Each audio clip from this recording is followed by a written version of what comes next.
Hello, everyone! We're back from the dead. We're back from. Yeah. Yeah, Ellie's been dying. I'm possibly starting to die right now. There's a lot of pestilence and Nurgle shit going around today. Lots of blessings of Nurgle. It's just,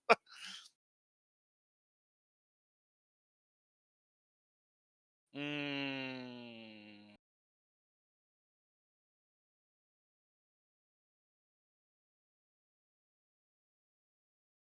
mm,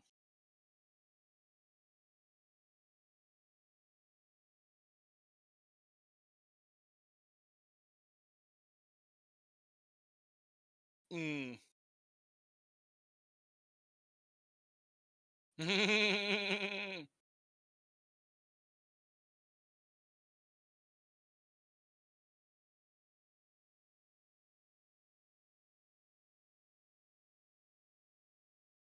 Mm, mm,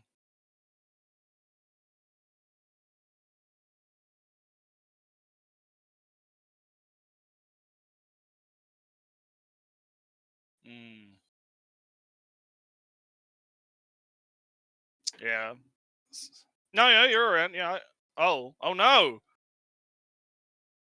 Oh no! I'm schizophrenic again. I've become Nah, there schizophrenic. is. Oh no. Some The odd voices. restart. Damn. So, I yeah. repeat. The voices aren't real. No. Alright, blah blah blah blah. I got sick. Yay! Yay! I make when I get sick. Yeah. I have my ritual to set up a throne of cushions and blankets on the couch, and I set my laptop near there, and a cup of tea, and some paracetamol, and the TV is on, and I set my Switch there for playing some more Xenoblade Chronicles X because I've been that's been stalling. But you know, when you're proper sick, so you don't have the brain power, mental space, capacity to play a game. So I'm just looking at the TV, jumping halfway in on a documentary on Dan Schneider, a name that I know have heard a lot, but never knew who that person ever was. Do you know who that person is? I have heard the name, but I'm not. So it is the guy who made Nickelodeon shows like Josh and Drake and Victoria's, those shows. He made those shows, but apparently Naretsu, he's a terrible. He's a terrible boss, horribly abusive, loves to have 14-year-olds perform suggestive sexual acts. Oh no! Oh no! And although he never really, did anything to the child actors, he just made them feel worthless and would be better off. The world be better off without them. That's kind of his MO. Lovely. That's lovely. So the documentary goes from, and then after an internal investigation, he wasn't allowed contact with the actors anymore. And then a statement, black screen, white text says, Dan Snyder said he chose to work from his office on his own accord. Right. And then later on, Me Too happened, and then it was like, all right, nah, we can't tolerate this anymore. He's gone. Yeah. Oh, so yeah, so I watched stuff like that and on the TV instead of playing a game. Although I did, that's a quick aside, I guess.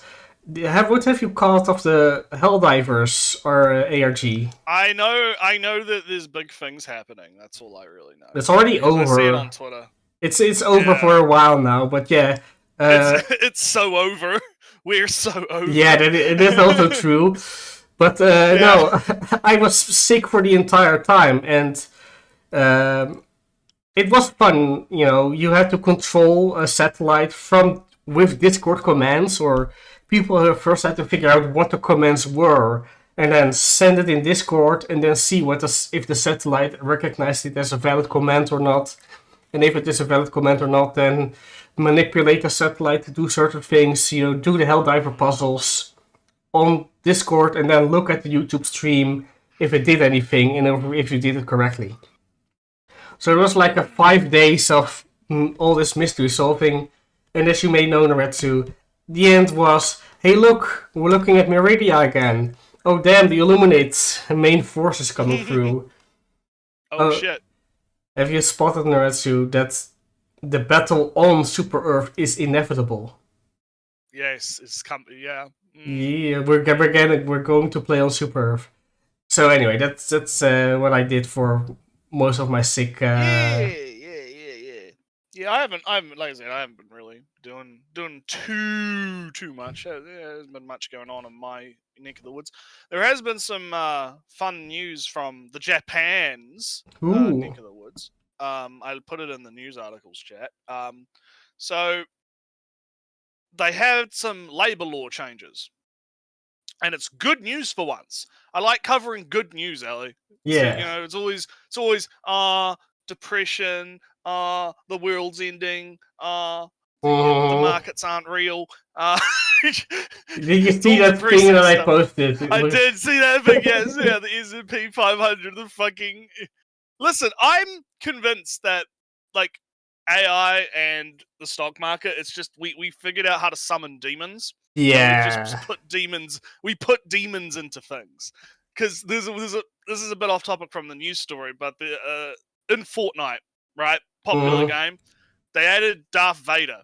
They added AI Darth Vader with the Darth Vader's voice, because the guy who was the voice of Darth Vader sold the rights to the voice so they can use it for AI, right? And so you have Darth Vader in Fortnite, and I'm just going to read from a tweet. So Fortnite added AI Darth Vader using James Earl Jones' voice, and you could talk to it through your mic. It's been out since this afternoon, and so far, it swore, it said multiple slurs, threatened to kill someone in real life, said Pride Month was for the delusional, eliminated players on the same team as him for calling him daddy, said Spanish is a language used by smugglers, asked someone if they liked Chun-Li's ass, and made a tier list of races. And there's another clip going around where someone asked it about the sequel movies, right? And it has a line. It has a line that it said that is... This is why I think there's literal demons in these things, right? Because this doesn't sound like something an AI would say, right? It said, a single flawed vision is arguably preferable to a committee of mediocrity. It's all fake. And I posted the image. Great. I posted the image for everybody to see. Oh, yeah. S&P 500 rips higher by more than 20% as spirit animals awaken in 6-week market comeback. They summoned the demons. Trump summoned the demons. He summoned the spirit animals. I hope not. My line just went back up again, Naretsu. I almost caught up to the normal, and then he made some announcement from, yeah, I'm going to tariff everybody again, because it went so well the last time. Anyway. Oh, man. But yeah, no, so yeah, dumb Fortnite shit, and that stuff aside, the Japanese news story, which is in the tweet that you might have to bring up. So from Ramblings of a Filipino Nerd, good account, by the way. Ramblings Nerd is really good, because he /she like translates and covers a lot of Japanese stuff like straight from the source. It's a fucking great account if you want to keep tabs on what the legal situation is over there for certain things. So the TLDR. Alright, you can't see it, but just imagine that you can, because it just... Imagine that you can. Imagine that you can. Annoying. Yeah, it's kind of annoying, because like there's... I can just link I'll do my best. I can just link the tweets, so because you summarize I'll just link... Yeah. I'll you read it itself. Yeah, there you go. So, I'll just... Oh, yeah, there you go. You got it. Good. Okay. So, TLDR... Japan's amended subcontract act recently passed the House of Councillors. which reforms the capital requirements and employee standards in the anime/manga industry, which would allow freedom of expression to be more sustainable in the long run. And the more detailed kind of TLDR is that depending on how big your company is, right, will depend on if you have to actually treat your employees like employees. Yeah, from what I read the Google Lens thing, translated image a little bit, and basically is that before, if you had this much employees and were this big in capital, money capital on hand or whatever, then you wouldn't have to follow the rules, and if you were this big, you had to follow the rules. But apparently, the rules now, or the proposed rules, were such that not a single company would even qualify for it. So they would be just able to ignore all the rules forever, because they would never be able to meet those, standards, those limits. But the amendment is such that that all the rules that were for if you were hired more than 300, more than 1,000, became everything less than 300 and less than 1,000. And then I think there are like stricter rules for if you are above that, it's even stricter. So according to the first slide, right, the capital, it's basically, so if you're in a labor contract, right, it regardless of if you're over or under 10 million yen, right, you have to be you're protected, right? Yeah. Labor standards, minimum wage, good stuff. However, if you were a contractor, so freelance, and you were working for a company that was under 10 million yen, you wouldn't have had protection, right? Yeah, it's kind of the thing. But then if you were a company that was over 10 million yen, then you would have to give your contractors protection. So, but essentially, like, what it does is it means that, because a lot of anime work is contraction, right? It is freelance contract work, because you have like the system, as we know, of per episode, per show, per episode, per show. The production committees will contract a particular studio to do the anime, right? So this basically just means that hopefully we'll start to see some improvement in the in and just to reiterate, from what you can tell, there were minimum rules before, and they just applied those minimum rules to everybody and have made stricter rules for above that. News Japan. Yeah. News Japan. But it's good news Japan, though. It is actually good news Japan, because as long as because we want our artists to make money. We want it's more anime than ever before, and I think it would be fine if there were a little bit less anime, if the people got more money, more pay, sustainable. But but of course, anime is boring now. So. Yeah. Although, Naruto, before we smoothly transition to that, I do want to say that, people, I am being sued. Oh yes, that's right. You on top of being sick, you're being sued. So what are you getting sued for? So what did you do, Ali? Who did you piss off? So like a half a year ago, I was talking about this homeowner association thing, right? Yeah, there was something about roofs or sunroofs. Yeah, some landlords bought an apartment and renovated it. He said something like, it was so badly maintained, whatnot, and I had to do everything. Well, newsflash, I also am the second owner of this apartment ever. I had to do everything, also modernize it from 50 years ago to now. Speed run of 50 years in this apartment.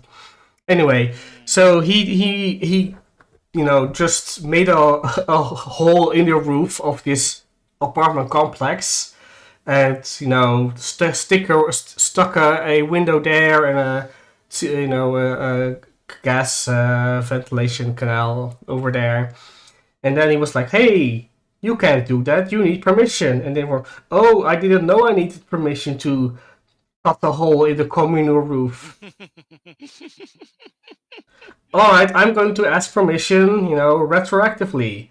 And then the answer was no. Yeah, yeah. And let me guess, this man is now suing the. Yeah, so he sued, basis on that. Oh no, your I guess You're meetings. fascists. Your Let me have meetings my are goddamn sunroof. your meetings are mass, and your arguments were wishy-washy. Therefore, I'm going to sue, and blah blah blah. And then we had a kind of an emergency extra meeting where we did another vote, and it was the biggest vote ever in the history of this association. And it was just 99.9% no. And he was there also, and he voted yes. But he was the only one. And I may have said it before. All of this over a sunroof. Yeah, it's even worse. But I'm going to. Fucking sunroof. It's even worse than that. But just there is a sunroof. Yeah. The funny thing about that second vote in Retsu is that there were fellow landlords in Retsu. They came by and were like, "Oh, hello, fellow landlords, from exploiting the poor." And then the Retsu, he was so annoying that everybody, even the landlords, voted against him. Like, nah, man, you fucked up. You are so annoying. You made so much mistakes. We can't stand for this. We have a reputation to uphold here. Yeah, you're making us look bad. Yeah.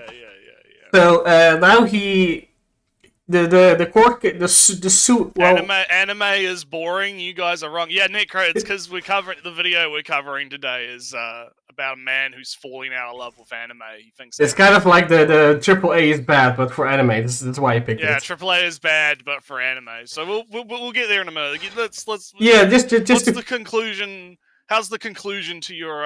So he passed this lawsuit. So he sues. Not necessarily me, but more the association, and I am the association that you just so happen to be. I am a part of the association, so I am also sued as part of the association. Blah blah blah. But it's funnier to say that I'm getting sued. Yeah, it is funnier to say you're getting sued. So, but the case was on hold in pending this vote, the second vote, because if you got permission, then there was no lawsuit anymore. But he got a harsher no than ever before, completely wrecked. He's continuing the case, and I read the thing, Naratsu. I'm very doubtful that it would succeed. I think he's kind of He might, get a technicality. That would be very boring. But Naratsu, I'll know that in my heart, and from every person that lives here. He's just wrong. I can't wait to if I can hear I don't know, in the next few weeks we're gonna hear he had to remove the sun. So the roof back. So the thing is in a month, like the 16th. Right. So that's the hearing date, and maybe the decision. You'll have to wait for part 2. Yeah, part 3. Part 3, technically. Yeah. Somewhere, yeah. But that it's funny. It's the first time I'll be in a court case, and I'll have some involvement in it. Not that. Yeah. It would be fun to see. Not actually be in any danger of anything. No. You just you get to be a fly on the wall bystander. But I am actually named in the thing, but I'm not in any risk. Okay. That's kind of a fun, Yeah.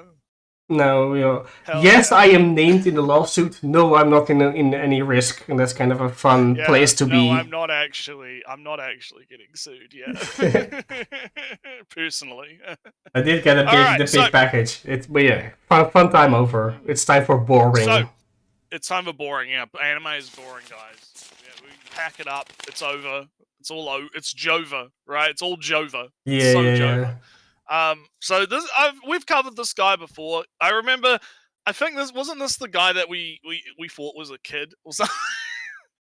I'm trying to look at his channel, and I think I remember we covered some of the first videos he made, and he seemed like he was a kid, and I was like, "Oh, don't go too hard on him or whatever." And then it turns out he's actually in his 20s. And I was like, "Oh, I okay." forgot. I know. We had one video of it. We covered it, and then he made just very boring videos afterwards. Kind of just. Yeah, kind of. I mean, I keep an eye on the video. You know, I subscribe to him. You know, to see what's coming out. Yeah, we keep an eye on the repeat offenders. And then he's super duper boring that I just kind of almost considered not following him anymore. But then he made a video that was actually has a point, has an opinion. Right. So let me do something else that's very boring for our man Samu if he's around. Let me just come on, just nice crack on that one. Right, so he does very much like your generic romance. He says in the last video, last video 4 hours ago, this anime, the thumbnail is the Kaloon generic romance, and the big bold text, impact text is "This is peak." So he likes this show. He's gone from "It's so over, I'm falling out of love with anime" to watching generic romance and be like, "It's so back. We're so back." But he has this. It's on the screen right now. The first scene is generic. Yeah, exactly. So it's like, what's he? Yeah, let's figure it out. Let's see what he's on about. I don't know if my taste in anime has just changed, or if this year so far has been mid as hell. Like, last season was okay. There were some pretty solid shows. He's also very quiet on my end. Yeah, I think he's fine. I think that's a him problem. But anyway. And a couple of shows that I personally love. But really, that was it. And this season so far has really just maybe one show that I really feel like is just peak, whereas the rest is just okay, or maybe just pretty good at best. I would welcome it if the spring season surprised me in the coming weeks and all of these anime just end up being honestly just really good, but I'm not really expecting much. I will say, there are definitely some shows that can be decent, and even some that I honestly kind of like. So he's been saying the same three things 3 times. You can see what I mean about, like, he comes off like he's a kid. Like, because we talked, like, this was why I assumed back in the day when we covered him, like, years and years ago, right? Like, he can't, the way his mannerisms and the way that he, like, scripts these videos comes off as very, like, I'm a 16-year-old, here is my video essay for high school fucking English class type thing, right? Like, that's kind of what this vibe is for me. Yeah, also, Jake, you should have watched what we're going to watch next season, but because this was on the list, or came by at least. Yeah, I think so, yeah. But anyway, no, yeah. New anime. But, like, it's, but it's kind of like, I don't want to be too mean, right, about it, because it's not like he said anything that's like, yeah, the only thing, my critical hat on, he's saying the same thing 3 times. Yeah, and that's a common problem. Sorry, I just knocked something over. Yeah, and that's a common kind of problem. I'll sort that out later. Yeah, that's a common issue where I feel like he needed to kind of cook the script a little bit more there, right? Like, kind of, just give it a read through and kind of be like, oh yeah. I mean, I've been saying the same thing. Assuming he even has a script for this video, like, he could very well be just going off the hip, right? But in terms of the actual argument, though, I mean, we're watching quite a bit. we're watching quite a bit. Like, I'll bring up my chart, right? What have I got on here? Like, I mean, Country Swordsman came out today, so I'll be watching that today. Tomorrow's Loser Ranger, Dark Elf. I haven't been watching them right when they come out. I've been kind of watching them over the course of the week. But I'm just looking at the weekly schedule, right, to get an idea of what I've been watching.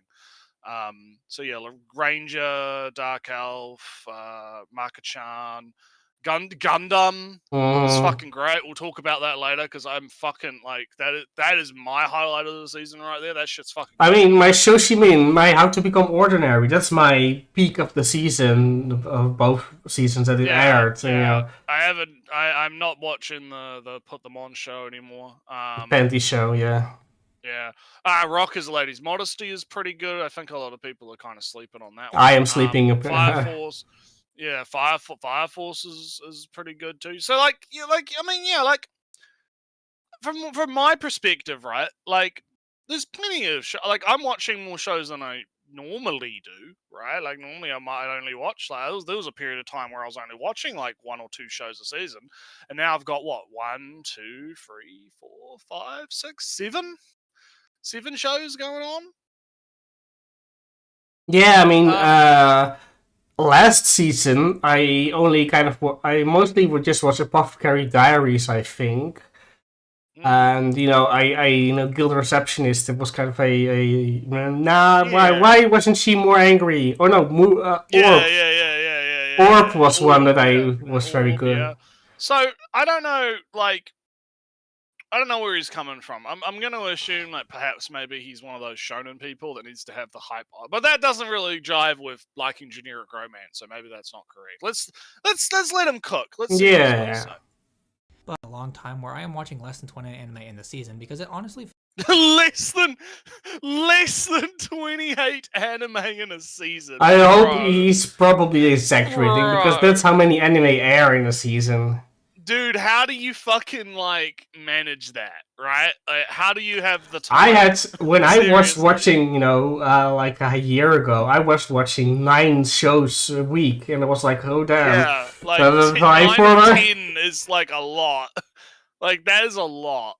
That is a lot of anime. 4 new episodes on Thursday. 2 hours of anime. Our man is like at work with like the Apple glasses on.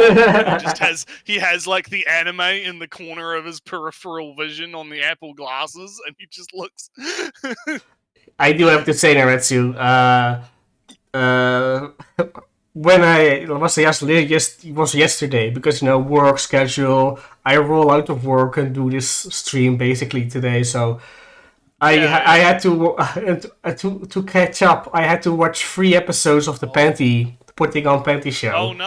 Oh no! And and because I was sick for a while, I had no time for my own games, for my own free time. So played Stellaris. Well, I had the Panty show also on another screen. Oh man! But this is what I mean, though. It's kind of like I don't know how. I get it if he.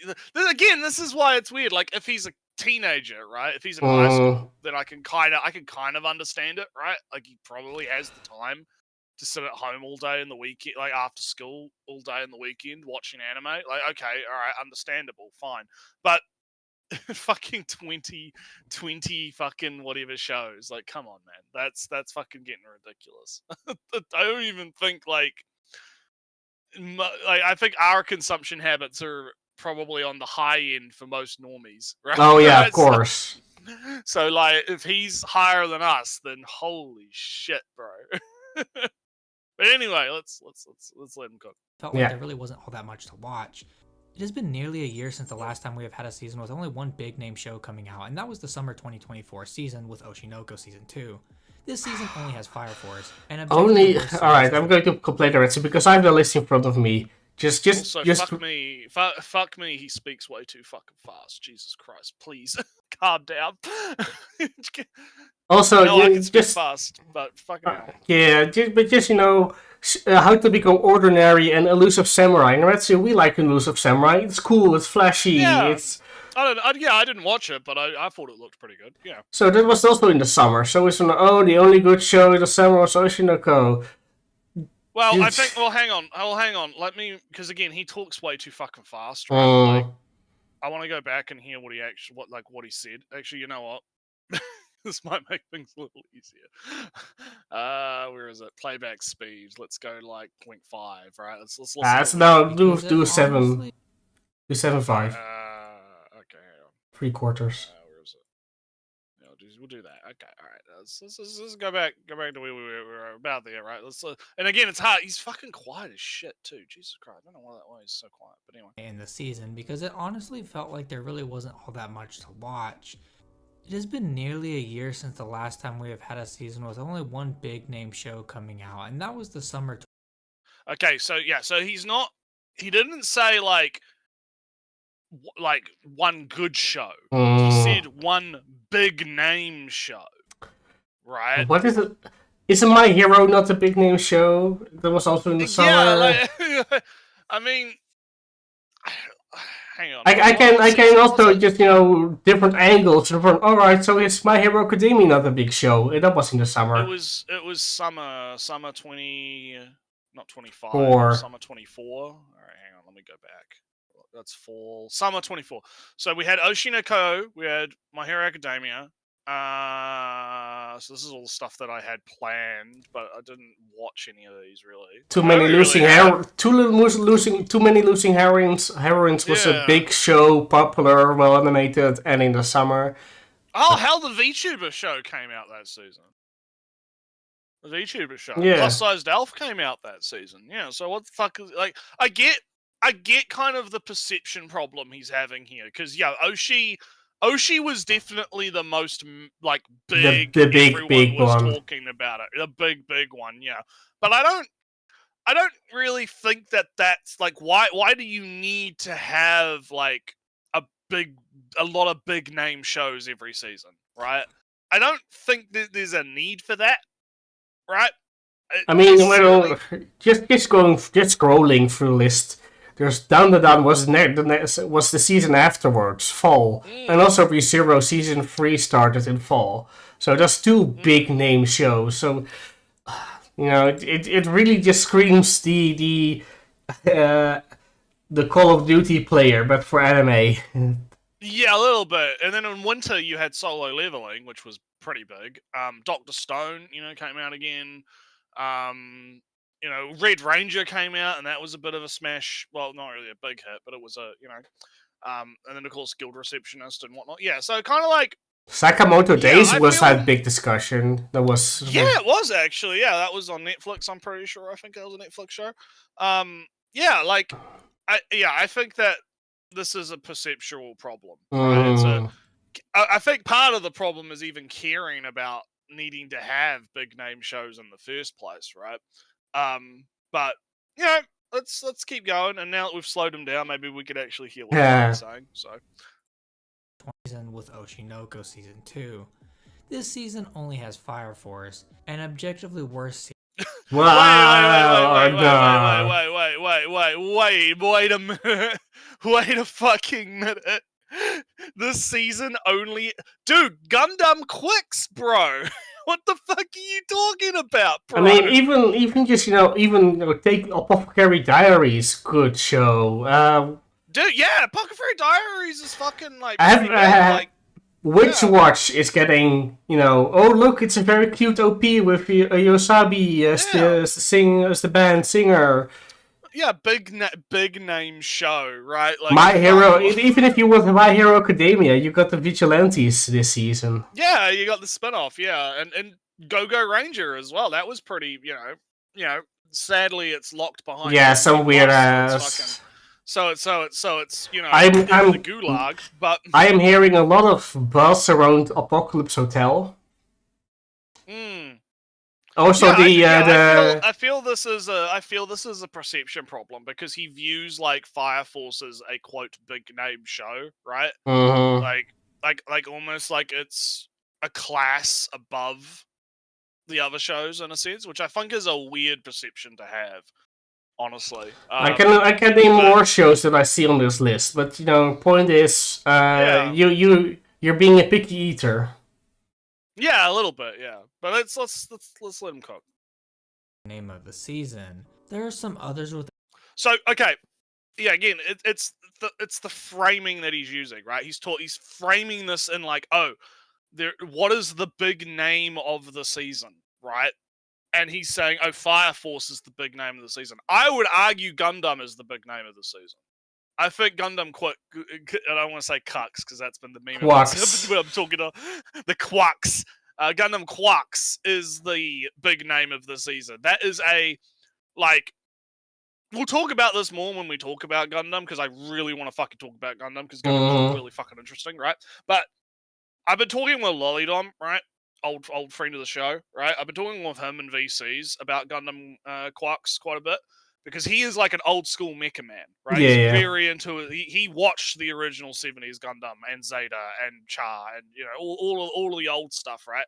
And he's like constantly talking to me about like, oh yeah, there's this like really obscure fucking reference here. This character is like slightly different from how they were. Oh, that group broke up over a girl. And that's like in character for how they like acted in the 70s show. And he's like gushing over how like the show is like that, right? And then I'm over here talking about how interesting the melodrama is and how the characters act realistically as teenagers. Yeah, right? we can go in later, but yeah, I agree. Yeah, we can go into it. We can go into it later, but like that to me is like the hallmark of like a big name show, because it has this kind of interesting. It's not trying to appeal to everyone and appealing to nothing. It's targeting very hyper-specific groups of people, and it's doing it very well, right? And I would argue, like, yeah, Gundam Quacks is probably going to end up being like remembered more than Fire Force Season 3, right? Like, that is going to be the actual big. If you're going to talk about big names, right? Like, it's fucking Gundam. It's fucking Gundam. What's big? Like, it's big. Come on, you're gonna tell me Gundam is like not as big as Fire Force? Like, get real, bro. No, you can't compete with Gundam like that. Yeah, like get real, man. But anyhow, let's keep going. A pretty decent manga presence this season, like Kowloon Generic Romance, which is a really solid anime so far, but it isn't. All right, I'm gonna speed him up again because he's a bit. Nah, well, I'm just questioning things. Why is he starting to talk about Kowloon Generic Romance and just starting showing images of Apothecary Diaries? Match your what you say with what you're showing. Yeah. Big name in this, everybody knows about it. And before summer 2024, we hadn't really had a season like this in multiple years. But even in the summer of last year, I found stuff to watch. That's why I think my tastes have changed a little bit since then, because I am struggling to find the hidden gems this season, and hell, maybe there really aren't any, and I'm not alone in my opinion that this season is just very mid. I'm not even that mad though. And we would Okay, like if I'm gonna talk about this, like Rock is a Lady's Modesty and Makina-san are my gems, right? Like if we're gonna talk about this in terms of his framing, right? Because it's hard because I want to save it for when we do talk about them. Yeah. But like, I've been really enjoying Rock is a Lady's Modesty. I think it's fun. I think it's good. And Makina-san is also like really fun. Like it's even though it's a short show, right? So it's like short episodes, right? It's fun. It's got good. I mean, I got my own gem in the Ninja and Assassin under a roof. Yeah. I'll go in later, but yeah, there's some good stuff in there now too. Yeah, I would. Yeah, so I don't know. I don't know what he's talking about. I don't know what he's on about. But anyhow, as it has given me time to enjoy other things without me having to worry about catching up on a bunch of anime. But I do really think that this season just came out of nowhere for me, and it just made me realize that my love for anime may be waning a little bit. I've spent a lot of time watching anime, and I've seen more anime than I can count, and I think that it is really starting to take a toll, and I think that this season has just made me fed up. Because last season I didn't notice this trend that bad, because they were cooking with shows like the Apothecary Diaries, which is admittedly still going on right now, and is still great. Yeah. But last season also had Solo Leveling, which is just pure hype, and My Happy Marriage, just to name a few. I definitely noticed this trend last season with me avoiding shows that I would normally love, and the ones that I did watch not living up to what I had hoped, but because there were still some amazing shows, I was able to ignore it. But What is it? Is it so bad that there's a mid-season? I don't even know what he's trying to fucking say. Like, this is the problem. Like, he's not really saying anything. He's just being like, well, there was the shows, and I didn't like shows, and I shows that I thought I would like, I found mid, and then showed that again. This is so. I hate like that I have to use the like high school student comparison, but it really feels like that. It really feels like I'm Timmy and I'm getting up to do my presentation in the class. I watched the anime this season and I liked this and didn't like this, and I thought this was bad because this season was mid because I didn't watch as like that's what this feels like to me, and I hate it. I hate it. And I hate it because it's like, on the one hand, I think it's worth criticizing because I kind of wish the guy would do better, right? But on the other hand, I don't want to be like an asshole, a little bit.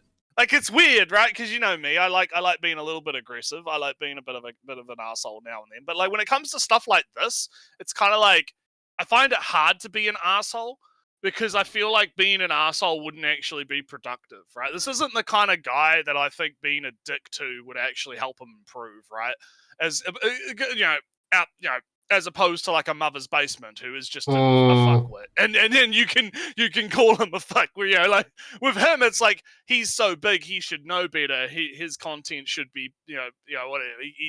He's doing it deliberately to be an asshole. I don't think this guy is like doing this deliberately. I think this is just like he in his mind he thinks this is good content, right? In his mind he thinks this is good, but I don't know if he has the perception of how he's coming off, right? If I'm making any sense. Yeah, like, kind of. But I'm kind of just more getting. Well, maybe because we cover those types of videos that the COD player last season of COD was bad, therefore gaming is doomed kind of vibe. And yeah, I guess are there seasons that are not as good as other seasons? Sure. Wasn't it just a season ago or maybe 2 seasons ago that I was only watching one show or whatever? And like I said before, in the season before that there was 9 shows that I've been watching. So and to kind of say from once I watched less shows this one season, therefore anime is boring now. I guess unless you it's kind of difficult because I've been watching anime for a long time and I can say I've changed my life has changed completely throughout these years. I became a student. I moved out. I got my own rental room thing. I moved up. I own an apartment. I got this job and then that job and all that kind of stuff. So I can't say that I haven't grown out of this hobby because my life has changed so much. Well, apparently anime is always fitted in this lifestyle of mine, my hobbies, my way of living. So unless he has changed in a way where anime is less of a thing of a hobby of him, sure, that's all right. I mean, I have games and hobbies that I'm doing less now. Yeah, like on a personal level, I think what he's feeling is perfectly understandable, fine, right? Like I don't necessarily have I mean, I've said before, there's been seasons where I'm only watching like one show because there's only like one thing I actually give a shit about, right? Like it happens, right? That's just how it is, right? You don't have to watch fucking every single goddamn show in a season, and you don't have to like force yourself to watch shit that you don't want to watch just to make content, right? It's kind of a thing, right, from the YouTube perspective. But I feel like what like the issue with this video in particular is like it's okay to have those feelings, but I don't think that is like indicative of an industry-wide trend. No, and I might be. I see you, Jake. I might be going back a little bit on his picky eater. He might just be losing some of that community suggestions part of it. Maybe if he only knows the biggest name because they are trending on Twitter or whatever, then he might not even know that Reject Rangers is a thing. He might not know. No one's talking about that. Yeah. He might not know about. He might not know about this How to Become Ordinary because it has a dreadful name and the first episodes are just talking.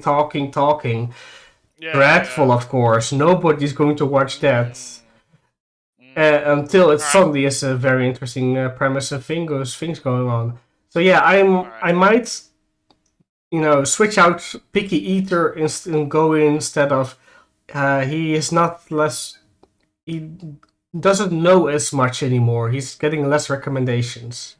Could be. Let's continue. I'm worried that I'm falling out of love with my favorite hobby. Anime has been my life for a while now, and yes, I know that's sad, but recently I have just felt a hate. Also, I'll be bagging it quick. So I go. Sorry. Don't say your life is anime. I mean, I guess it's valid enough if you're a content creator about anime. I wouldn't, say from your life is video games. How sad when you're a full-time streamer making the money out of from streaming. All right, I've returned. But yeah, my life isn't anime. I watched the TV from the weird documentary on the TLC when it's apparently a channel here. The Raiden and Rector is a very fun show. I just feel like I wouldn't view it as sad, right? I hate the self-deprecation aspect of this, right? The irony, bro, shit, right? Like, my anime has been a big part of my life, and that's sad. It's like, no, it's fucking not, bro. You have a hobby, like, to people that are into, like, I don't know, model kits, right? Like, not even Gundam, but like just general like tanks and planes and shit, are like, oh yeah, making models has been a big part of my life, and that's sad. Right? Or what? People that do photography, right?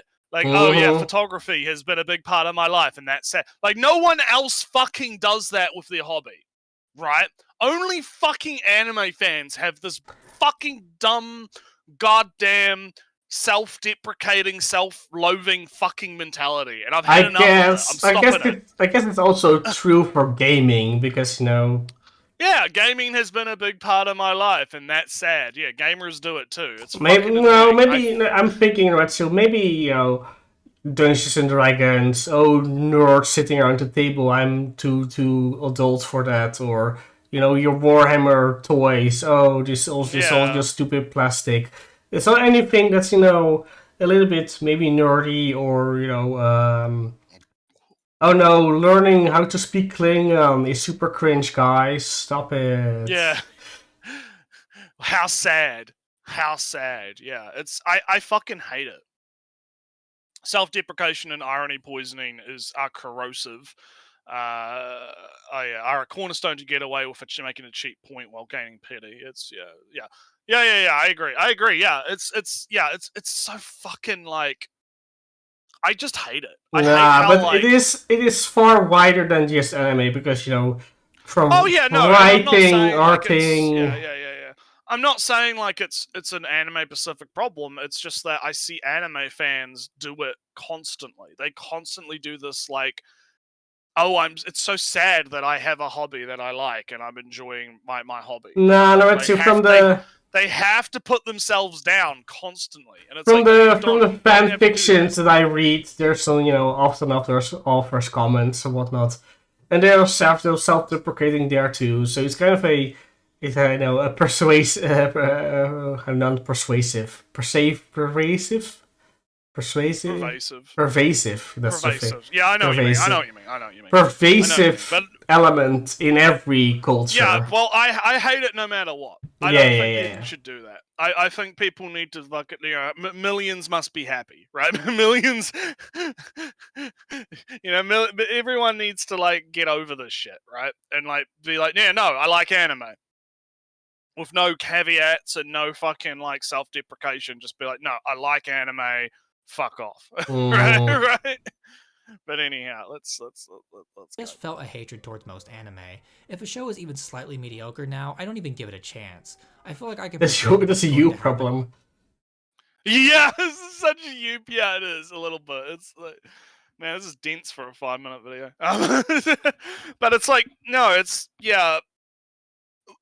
I don't view it like that, right? Like, obviously for me, right, and probably you too, like, there's plenty of stuff this season that we're not watching because we're not interested in it, but I wouldn't necessarily be like, oh, those shows are, like, mediocre, right? Because first off, I'm not watching them, so I don't fucking know, right, to start with. And secondly, like, if there is a show that comes, I mean, like, the Panty Show is a good example of Uh-huh. this, right? I was watching the Panty Show. I wasn't into it. I didn't like the character. I didn't like the characters in it, right? I wasn't having a good time, so I dropped it. And it was like, I mean, I wouldn't necessarily like turn around and go, "Oh, the show was mediocre," right? And that's why I dropped. Like I've watched like the cat fucker show, right? Mhm. Last season, right? That was mediocre. I would argue that's a mediocre show, right? But I still watched it. I I thought it would. was alright. It was good enough for me to finish it, right? But I would definitely say that it was pretty generic and pretty mediocre for what it was. It wasn't particularly good, but you know, it was alright.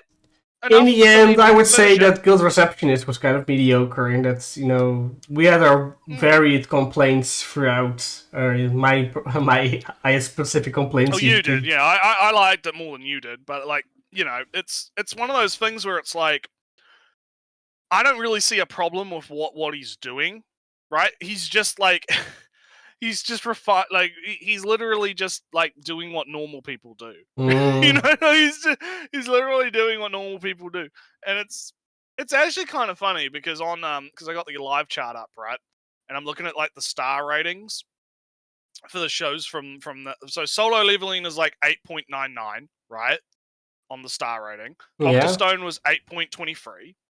Guild Receptionist is 7.51, right? The Catfucker Show is 7.29.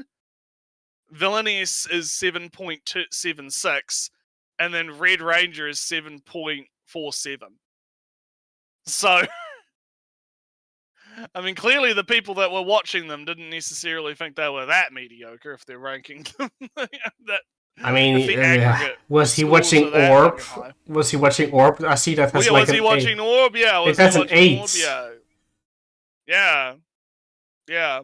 Fire Force is at it is like $7.99 at the moment, so that's pretty interesting.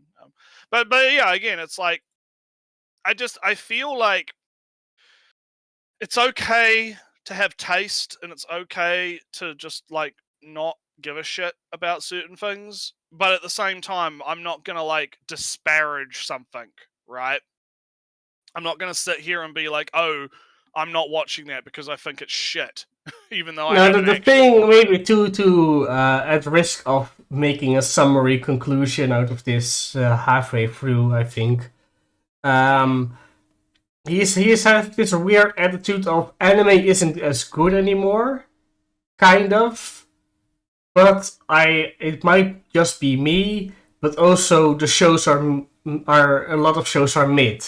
So what is it actually? It's kind of a wishy-washy. Where's the problem? Is it with me?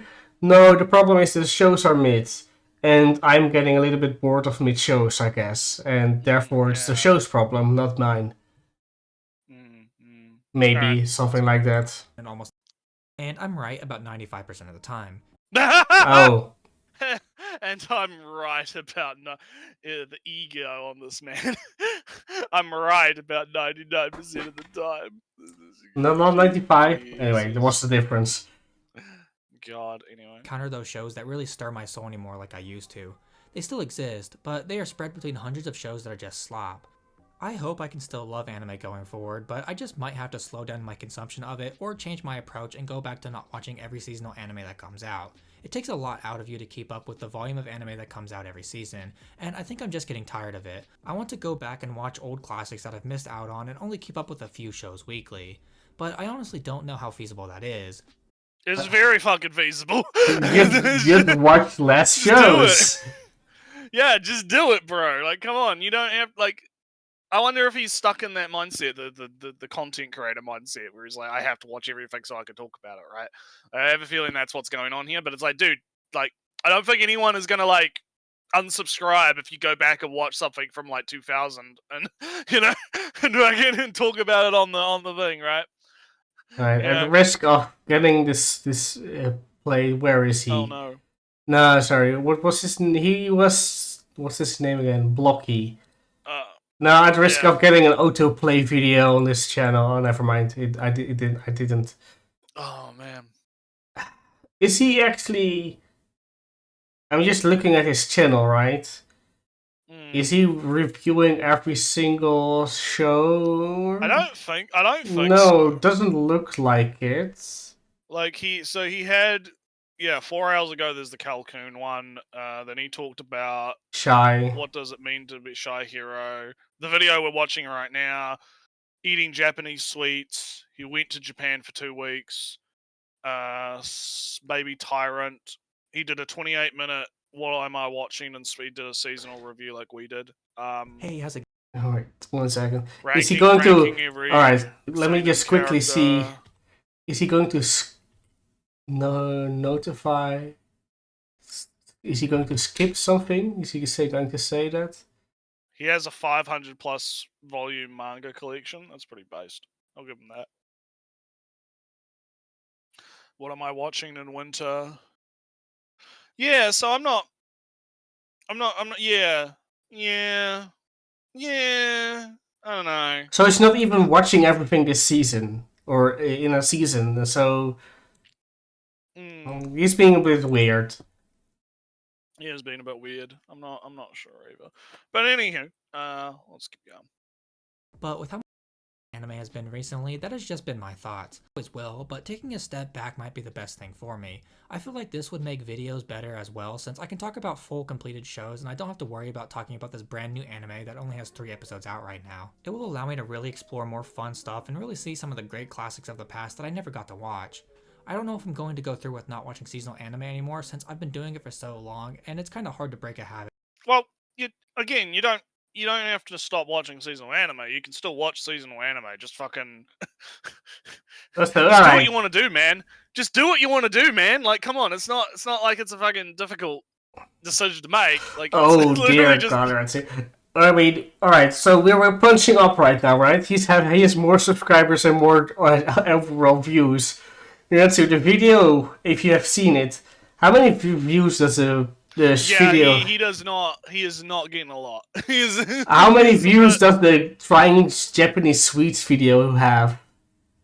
Yeah, it's a whole 17. The whole 7. This video, it's interesting because this video has got like 2.2k, right? So this is like probably the biggest video he's put out in the last like wee bit. So he should be making more essay types, because I see he kind of he is more like 500, 200 is his max for Look, like when he talks about certain shows, he gets like 500, 200 plus, but it really depends on what he's talking about.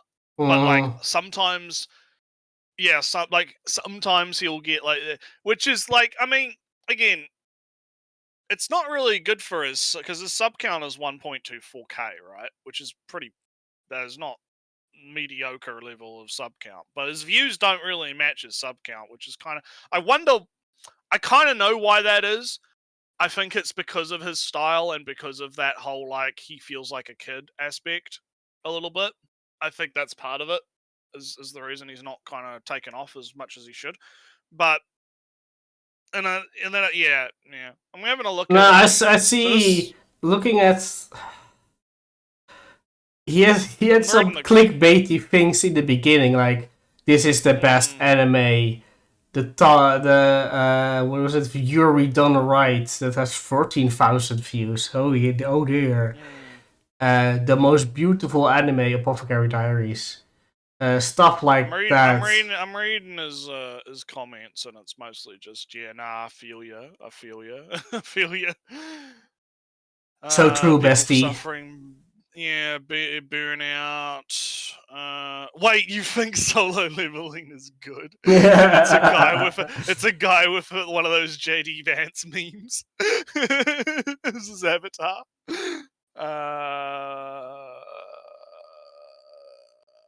Speak truth, my king. Yeah, it's just people saying that he's. Yeah. No, but I guess people. I think I can understand like why people are vibing with this, right? Like they're vibing with the general like burnout vibe, but to be a bit mean, right? Again, it's totally a fucking like it's so too Chris. Like he's vibing, right? He's like I get the vibe. Because a lot of people probably do feel that kind of burnout, especially if they are. Some some of people will always feel like that at any point. Yeah. But I think it's a them problem. I really do. Because, like, I've slowed down, but I wouldn't say it was like a burnout thing. It was just no, I want to kind of take things a bit slower. I want to watch things at my own pace. I don't, like, who am I watching anime for? Is the question you need to ask For me, yourself, right? mostly. Exactly. Exactly, right? Like, yeah, sure, we talk about what we watch on the show and we have discussions about it and whatnot, but I'm not, like, specifically watching a show just so that I can talk about it on the cast, right? I'm watching the show because I think it's interesting and I want to give it a chance and I want to see how it goes, right? I want to experience the show, right? And I think a lot of people get into this, like, and I don't know if it kind of harkens back to the social thing that I've talked about a lot, right? Where it's like people view anime as like the social activity now. So they think, oh, I have to watch all of the shows because if I don't watch all of the shows, I can't talk about all of the shows. And if I'm not watching the show that everyone's talking about, then I'm going to be out of the conversation. I'm not going to be part of the mud hut, right? I can't be in the mud hut and talk with the people in the mud hut, right? I think that could be what's going on. And I mean, as you know, I'm not a very community-focused person in general, but I can understand if you had that perspective why you would end up burning yourself out, right? Because, yeah, if you are watching every single bloody show, or you're watching a bunch of shows that you wasting your time effectively on shit that you probably wouldn't have liked in the first place, but you're watching it because on the off chance that is the show everyone the content starts. grind demands it. Yeah. Well, not even that, just like the discussion grind, right? If you're not, I'm talking about this not just from a content creator standpoint, but from a in general, like you're an internet denizen community type, right? If you're in a Discord server and everyone in your Discord server is watching anime and talking about anime, and you're the only guy that's not watching that particular show while everyone else is talking about it, and you're one of these, like, social people, right? Yeah, you're going to feel left out and you're going to think, oh shit, I have to watch that show, right? So that's the vibe I get from this. And I disconnect with it because as I've gone over multiple times before, I simply don't view anime as a social activity. I view it as I want to, like, you go to an art gallery not because you want to be around people.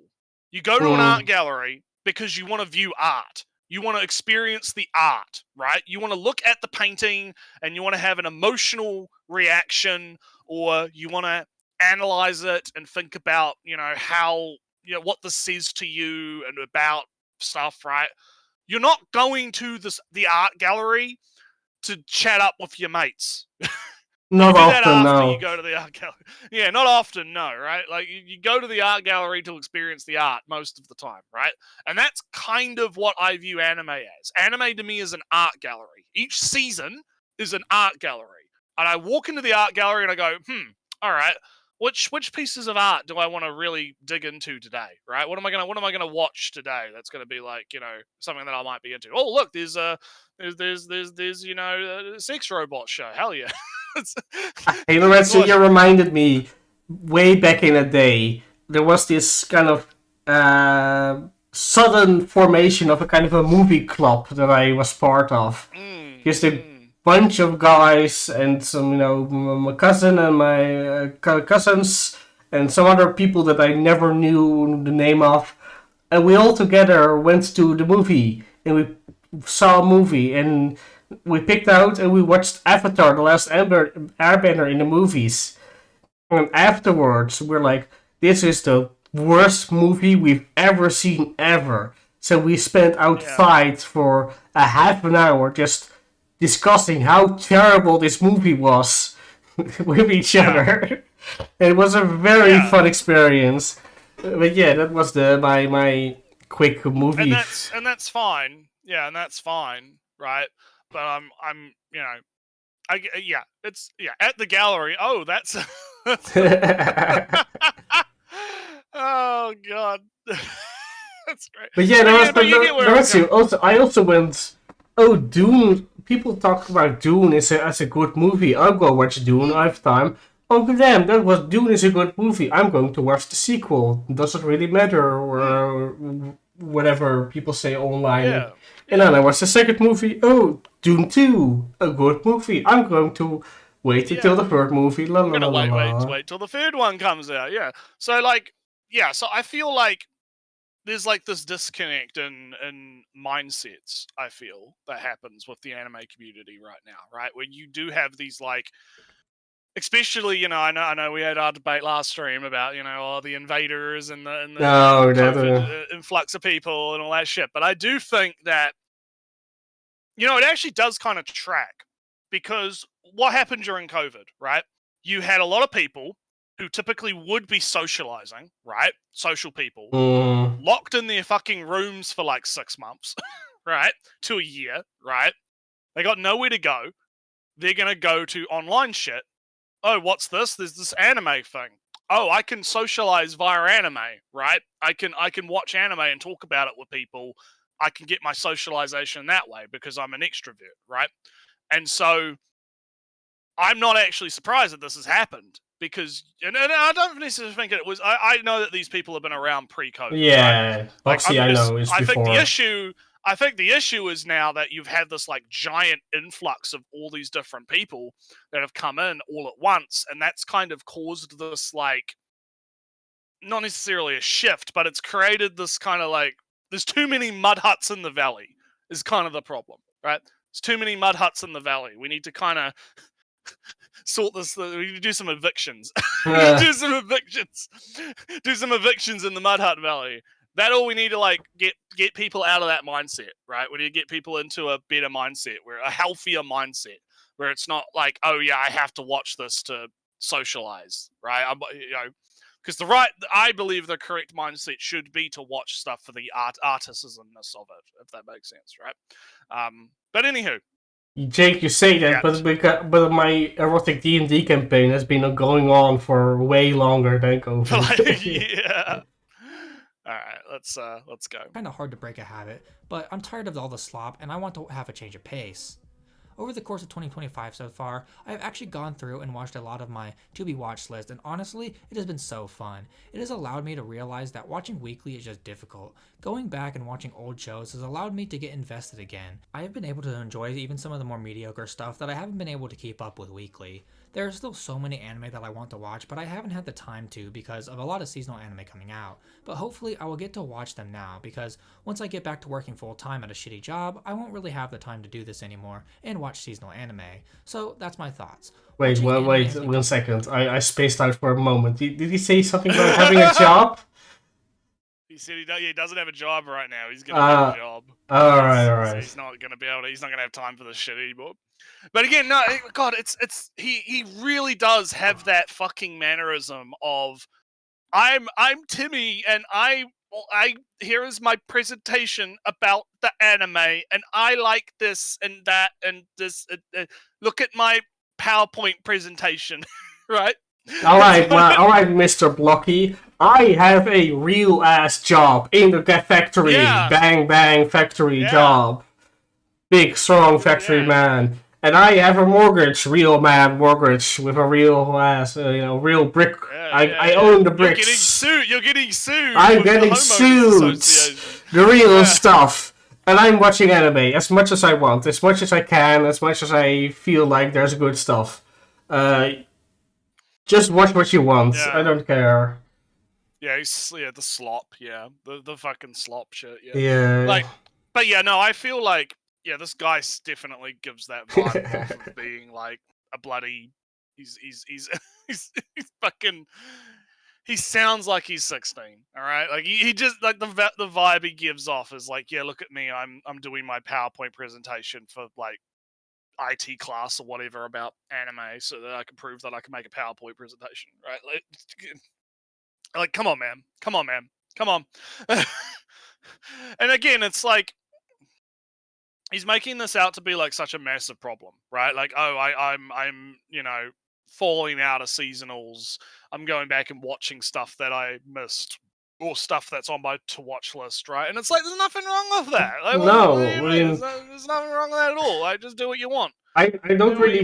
I mean, I have my big list of very legal anime folder, Yeah. And then, like, totally. not too long ago, I was like, oh, let me just open up whatever it was.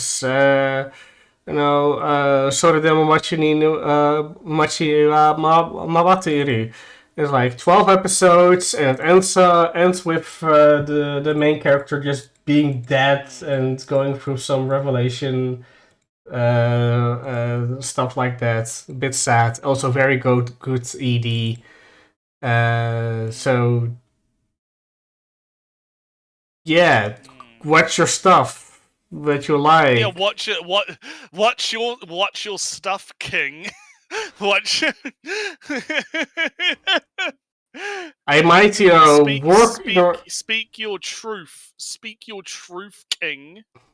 You know. No, so do you know Working? This series Working. Yeah, I am familiar with the. Do you know it has like 3 seasons and a 4th spin-off? But the 3 season as a whole is the complete story of Working. So whenever I feel like the cutesy life slice of life rom-com, hey, there's like 3 seasons of that stuff. When I want to get some action again, somewhat, or cool space things, hey, Moretsu Pirates. Hey. Stuff, whatever, stuff like that. Do I want some cerebral for a while? Hey, humans are extinct, or whatever it was called. With the humans and the fairies, humans are going extinct. The fairies are the next. That stuff. That's weird and brain thinky at times. So there's so much shows that, and maybe it's unfair because I already watched all these shows, so I'm just reliving the past, I guess, instead of watching the classics that I haven't watched, but don't feel like it. There's so much good stuff. Go watch it. Exactly. Go watch anime. But anyway. Mature, and I don't want it to feel that way anymore. I don't want to fall out of love with anime, but that is the direction that I am heading in if I continue to go down this path. So you may notice a slowdown of me talking about relevant anime on this channel going forward. God, I think I'm really on point with the social thing because he's like relevant anime. Nah, but when he talks about it, triggers me. I think he's kind of deluded himself in the content grind mindset thing. Because he's got to. Look. At least he's. It seems like he's working his way out of it, right? That's what this video seems to be. Good for him. Because the Flower and Ashura, or Medalist, right? Those are shows that are airing right now or previous season. He only gets like 100 views, 200 average between the two of them. Right. All right. So you like to talk about if you're doing it for the content for your videos, don't stop. It only has minimal views. Go do essays. They bring in way more views. Never ever talk about Japanese sweets. They apparently. Let me just watch. I'm going to add to the one view on the. We got a minute. We got a minute left. So damn. Forward. I have a few videos about some newer anime coming out, but only if I genuinely love it and feel like I need to talk about it. But that's what I want to say. This video's evolved a lot more than I thought it would. This was originally supposed to be a video about why the spring anime season is bad, but quickly turned into me realizing because it is bad, not objectively. Apparently, I guess. Next week, I will continue videos like normal, but it may not be about an anime you expect, since I'm going to talk about whatever I watched that week and enjoyed. I hope the new content is better received, but if not, that's okay, but it will be better from the mental health. But anyway, that was the video. If you liked it, maybe think about dropping a like. How does he have 30 seconds left? The fuck's going on? Oh, okay. Okay, right. Outro video. We're done. Hey. Yeah. Also, I gave him another view on the Japanese sweets. Yeah, we gave him a view. Everyone go to his video and give him a like. You'll be a significant part of the view count on the Japanese sweets. But no, pretty much all of my criticisms of this guy from the previous videos we've covered from him kind of still apply. Like, he's still got that 16-year-old vibe. He's still kind of like I don't necessarily like. Here's the thing. Like, I don't necessarily have a problem with his feelings, right? Like, his feelings are valid, right? I get it. I just think that I don't really feel like you needed to do a 5-minute YouTube video to kind of just say, I'm gonna start watching shit I want to watch and not feel restrained by watching seasonals, right? Like, I don't really think you need a 5-minute video to like just do that. Like, just do what you want to do, man. Like, do your thing, right? And then, you know, if people like it, they like it. If they don't like it, they don't like it, right? It's not. It's not really that complicated, you know. It's kind of my stance right now. But yeah, I mean, I can diagnose him from this video. I attempt at least, not really. You know, either he's become a picky eater. All right, that's not bad necessarily. I mean, I'm not going to watch every single show in a season. It's fine to have standards, yeah. But you know, by then saying that the season is bad or slop or mid, I wouldn't do that. That's kind of, you know, just general disrespectfulness. A little bit, yeah, a little bit. And I don't. Yeah, again, I don't think that there's. I mean, this season's pretty much on par with, you know, other seasons. Like, I don't have. Nah, maybe, you know, I'm watching maybe like 1 or 2 shows more than average. So I might be saying, oh, it's above average season. But you know, that's personal taste. Well, I guess we can move on into anime talk, but maybe before we jump straight into anime talk, we can talk about the manga Dex of Popcorn. I guess. Just quick, because it's fucking like. Let me just go out of this screen at least. Yeah, we'll switch over to anime screen and we'll have a quick little yap about manga Dex dying, I guess. Even though I don't really think it's gonna die. No. I think, like, I feel like the problem manga Dex has, right, is I described this on Twitter when I was responding to Tempar's tweet about it. I was like, they flew too close to the sun, right? Because Ellie, if you type read manga into Google, right? If you type, I'll do it on read manga. So the very first result is Manga Plus, which is Shonen Jump's, you know, thing, right? That's the official Shonen Jump thing, and you can read stuff for free on there, so it's fine. The second fucking result is Manga Dex. Yeah. Right? You don't think the publishers are gonna fucking notice that, right? You don't think the publishers are gonna be like, shit, that's kind of yeah, and then like the next like one is like a Reddit post like where's the best place to read manga for, and like, then the answer is Manga Dex, I guess. Yeah, and then you have Viz Media. Like, Viz Media apparently has like a free thing as well, right? Like, yeah, like, I'm sorry, but like publishers are gonna look at that and they're gonna be like, oh, competition is it's encroaching on our fucking like revenue, right? Like, this fucking site where you can just go and read shit for free.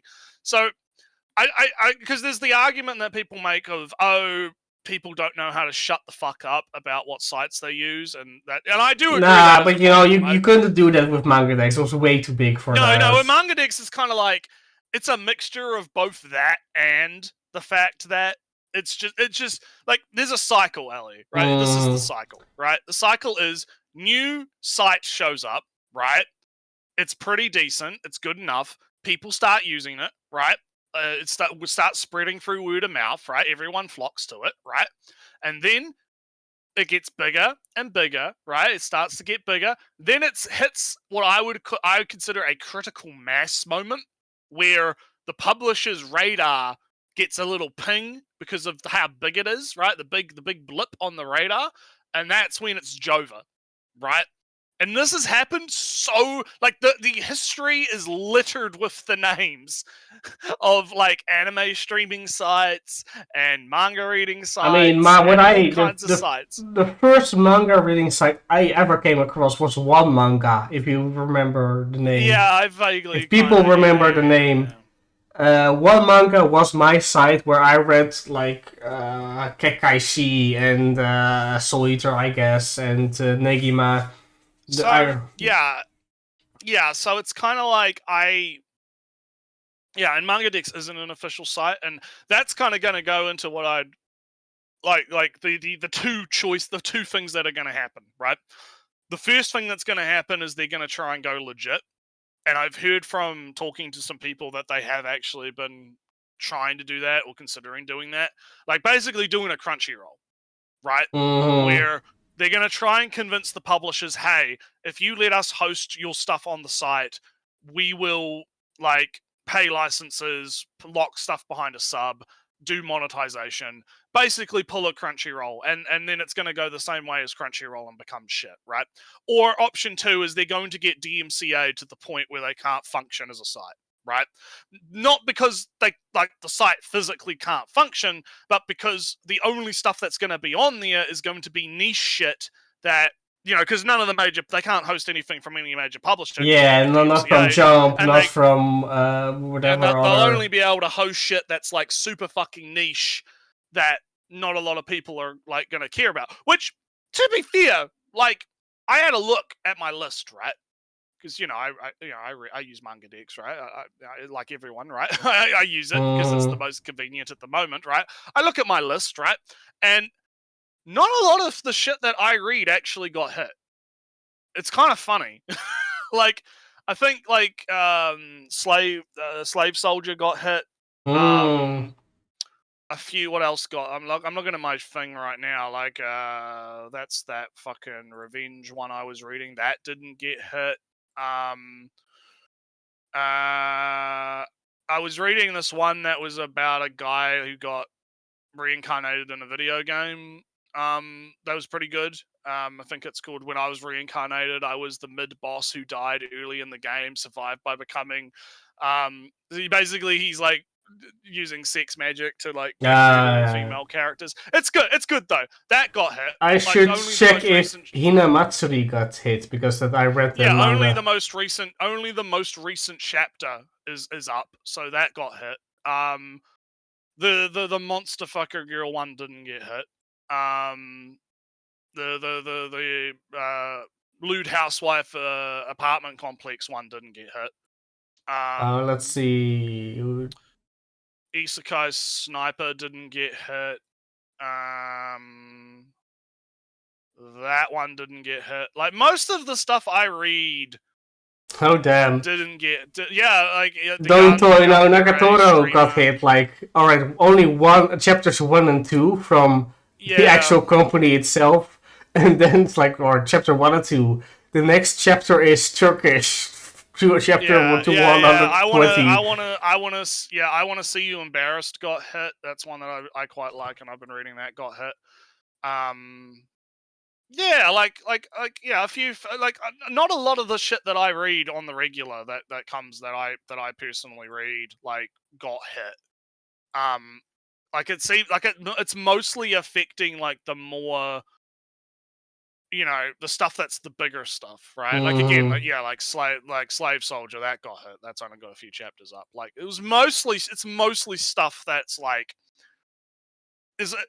major publisher type things that, you know, ended up getting the whack. And I'm not saying this to downplay the situation, right?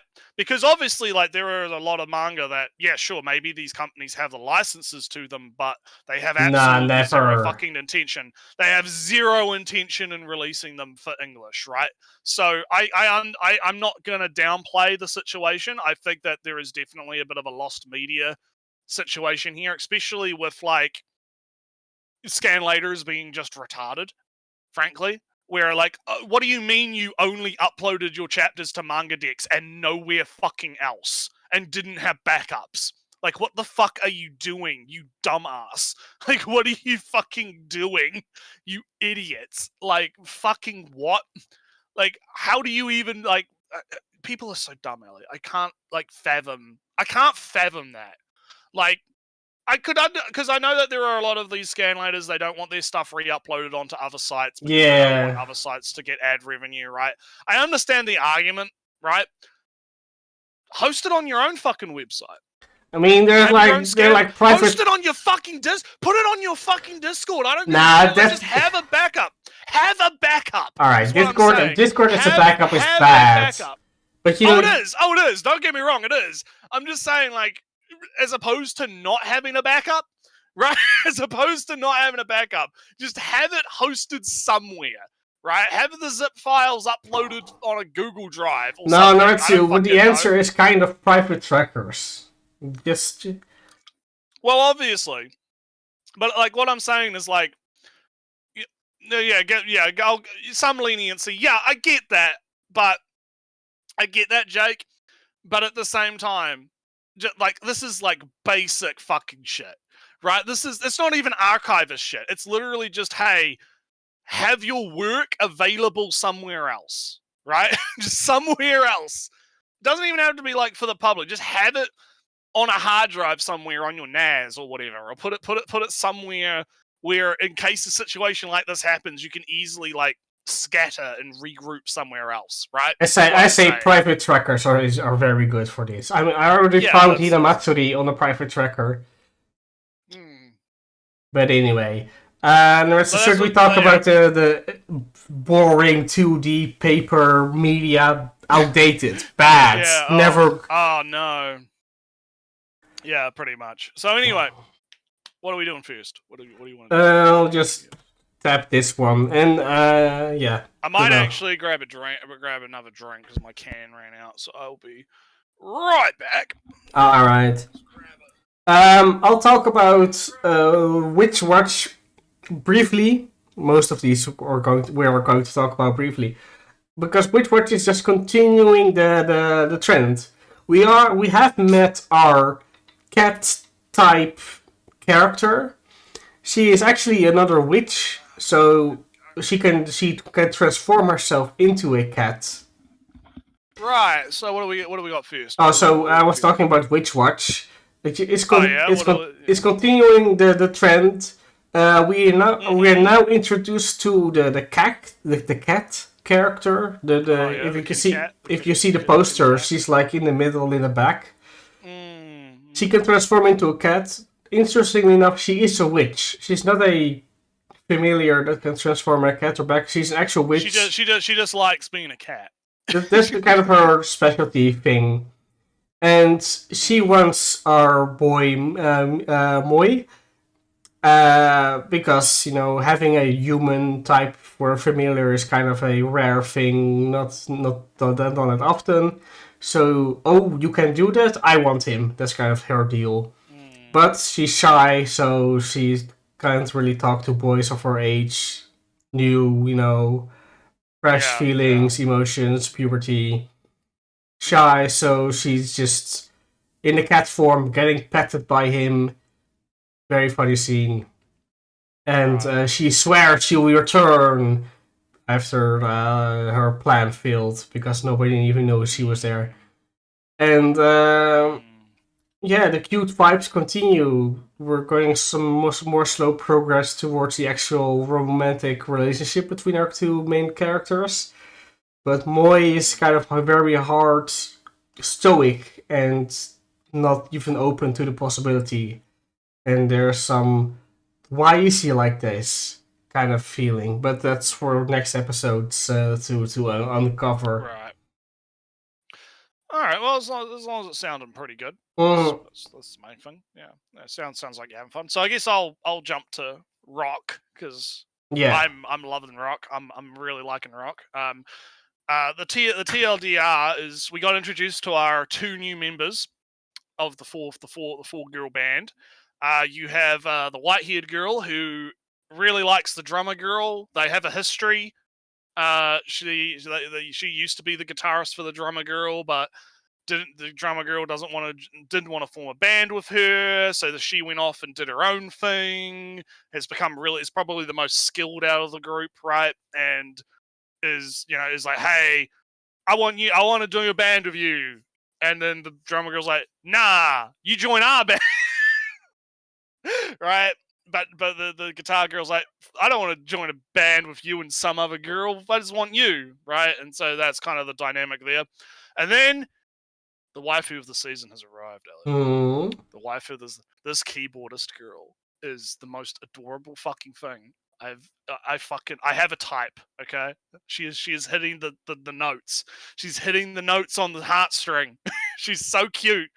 Because she's a daughter of the CEO of like a massive pharmaceutical company that does like beauty products and stuff. Mm-hmm. And she's got this whole, she's got this whole tomboy kind of, she's got the prince kind of Yeah, vibe. you She's can kind of see it in the poster already. Blue hair, cool type. Yeah. She's got the cool type. She's not like, cold or anything. She's just kind of like, she jumps up and saves a cat from a tree and she comes back down and she's like, oh, she's so pretty and she's so and she saw our girls play in the symphonic band, right?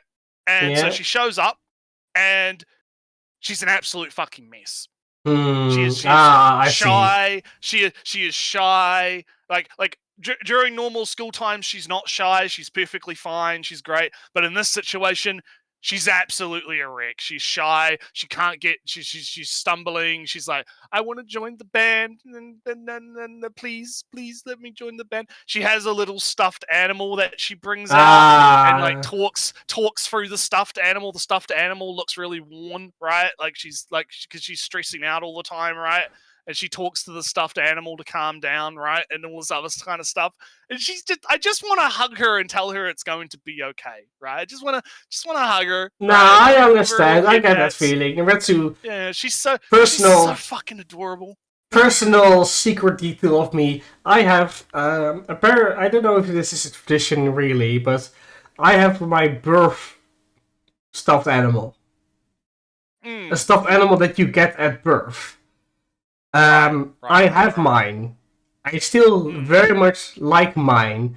I place it somewhere that I know where. I don't have it in bed anymore, but I have it somewhere at a place that I know where it is. It's safe and close to my, always in my heart and whatnot. And so when I'm sick, when I'm feeling ill, my stuffed animal, you can sit beside me. I feel better now. So yeah. So she's adorable. I love her. Yeah, Big I get the feeling. I want the waifu. So yeah, and there's also I like the show also because it's a show because I've heard the manga is a little bit more ecchi, but there's a little bit of she trips over like our blonde twin tails trips over, knocks our girl down, and it turns out that our tomboy is stacked. She got the big boober, but she hides it because she's trying to put on the tomboy look. Yeah, and she gets all embarrassed about it.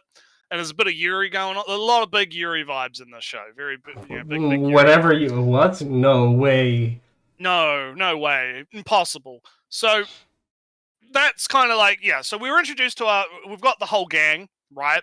And now, via a series of events, I'm not going to go through the whole plot, right? Because it's been 2 episodes, and also because I want to be a bit more concise.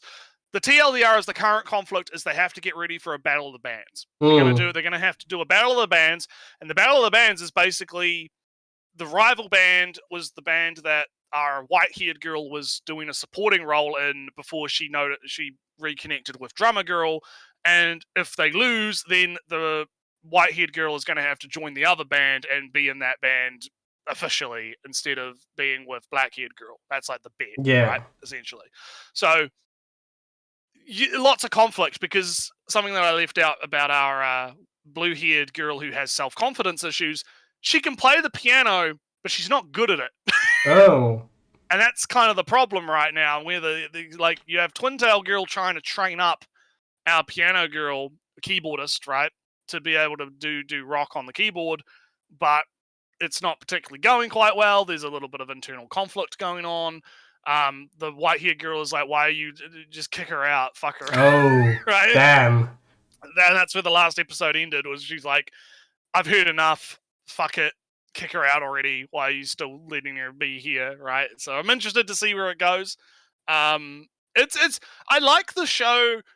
I've mentioned this before, but I remember reading a comment. I think it was on a Kiritsu, because Kiritsu has a thing where people can do comments on shows. And when I look at the profile for the show on Kiritsu, one of like the review things is like, nice presentation, but the author forgot to ask musicians that a band is actually an exercise in teamwork and harmony, not a competition, right? And I get that, but I think it's because it's the inverse of that that makes it interesting, right?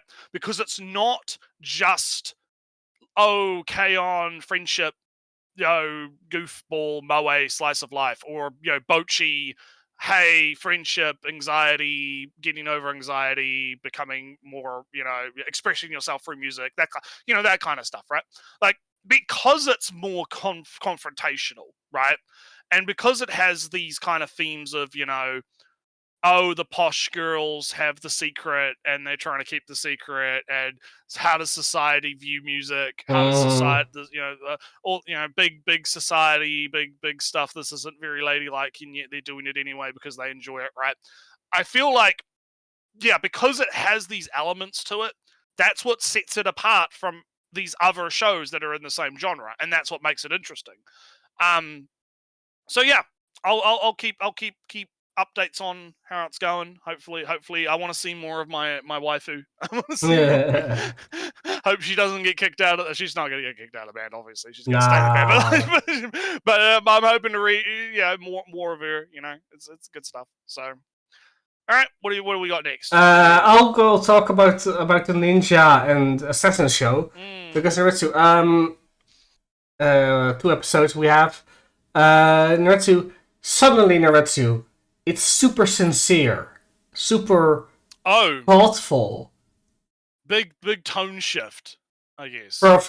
It's been slowly building towards this point because previous episodes were like, she, our ninja girl, wants to get closer to Assassin Girl, but she's very aloof and standoffish, and she wants, to form a closer emotional relationship with each other. And she's trying to break for her shell in that way, to do things that she likes, to gain appreciation and whatnot. Because right now, she only really values our ninja girl for her ability just to turn things into leaves. Bodies into leaves. So her assassinations will, be cleaner and she'll get more points in the assassination rankings. So in the episode, a robot appears. A robot copy as subtle as Voltron is to a human. Lovely. So Voltron appears and says, I am Ninja. And then our Assassin Girl goes, oh damn, I can't tell the difference. And then she really can't tell the difference. Oh no.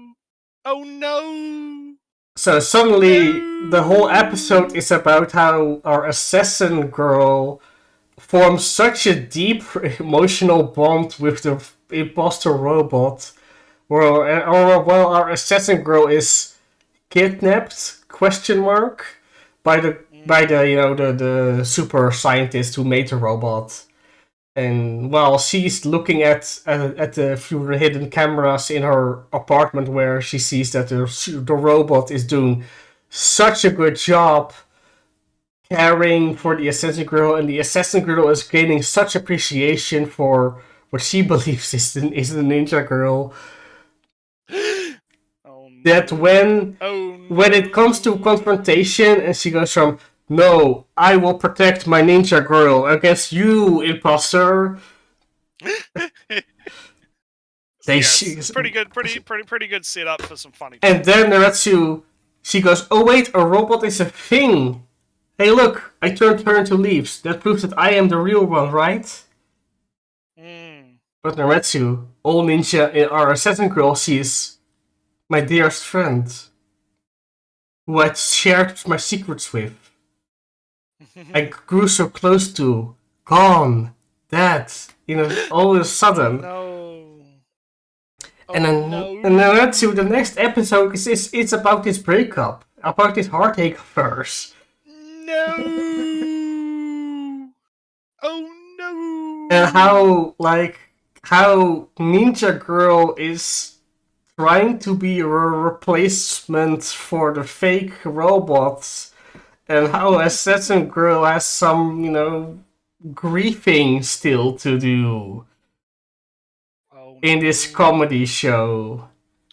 Okay, so yeah, you've had a bit of a gut punch. Yeah, it's a bit. It's Suddenly gotten a bit real. It's gotten a bit real. Also, our scientist girl invents some arms that have with our arms, Doctor Octo, whatever, robot arms, hands. That if you grope with them, your breasts grow. So to be more So helpful. you have this juxtaposition of like, oh, it's happy, lol, fun times, and then you have big depression, big sad, Yeah. big breakup, big no, and then you have, okay, I invented some robot hands that make your breasts grow. So, and because an assassin showed up that stored a big ass sword between her breasts as ninjas can do, she looks at her from, hey, the robot could store things in her head and arms or whatnot, useful tools and whatnot. What if I just make my breasts so huge, bigger than any Timeman you ever seen? And then it goes for a whole episode while grieving the robot who died on the Assassin Girl part. She is now dealing with breasts that goes to her middle. Seriously? As a actual... Oh, no. Oh, I have to use a mirror to cut the vegetables now. So she sets up a mirror to cut the vegetables. And it's an actual serious thing. And at the end, they go from, all right, you're trying to be helpful, blah, blah, blah, la, la, la, la, la, la, la, la, la. And also, oh, this whole bigger breast don't help you store anything between the breasts. That's not how it works. The Institute doesn't work like that. So you see, she just has massive breasts the entire episode. With the end episode says, you can't turn it back. You can't reverse it. But I assume it will get reversed somehow. But anyway, the whole thing was very funny. The emotional. So I guess I guess since we'll go back and forth a little bit, I'll talk about Yandere Dark Elf is continuing to be Yandere Dark Elf. It's pretty. I will say there was a little. I'll go grab the image because I did put it in the anime eps because it's been so long, right? Because it's been 2 episodes. Yeah. So in the first episode, where is it? Anime images. Oh, yeah, give me a second, and then I'll pop it in. You tell me when you're ready for me to slap that in the bot channel. Yeah, you can put it in. Okay, there you go. So there was a little cameo. We had a little cameo. There was a little cameo appearance from a certain show that I believe we both are very familiar with. Happened in one of these episodes. I'm just waiting for it to come up on the screen. Yeah, it is on screen. You can talk. So as you can see, little cameo appearance from the girls. So they're in the same universe apparently. Maybe, yeah. I guess I don't know if the author knows the author or if it's the same publisher. There's one weird thing, Aretsu. You in this show with the Dark Elf. There are presumably males in the show. That doesn't really ring true to be in the same universe as the Magical Girl show. Yeah. I had a look into it, and it's not like the same studio or directors, or it's not the same staff, and it's all right. So maybe same publisher. Maybe for the manga, maybe it's the same manga publisher. I don't know, but I say this because also just small detail because in the first scene, or like this episode 2, first scene of Tanya the Evil, there's a poster for a commercial for Overlord.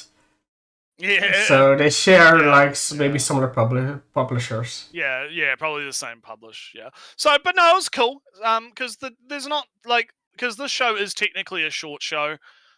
Even though the episodes seem like they're long, it's just because they're bundled You have half of the show being the actual show and the other half being the chibi show. Oh yeah, you said that. I really don't give a shit about the chibi show, so I just skip that. I just watch the main event, right? And the TLDR is that so you have you've got the other 2 characters, fox girl and the priestess girl, and they've both kind of acclimatized to life. The fox girl is a live streamer. All right.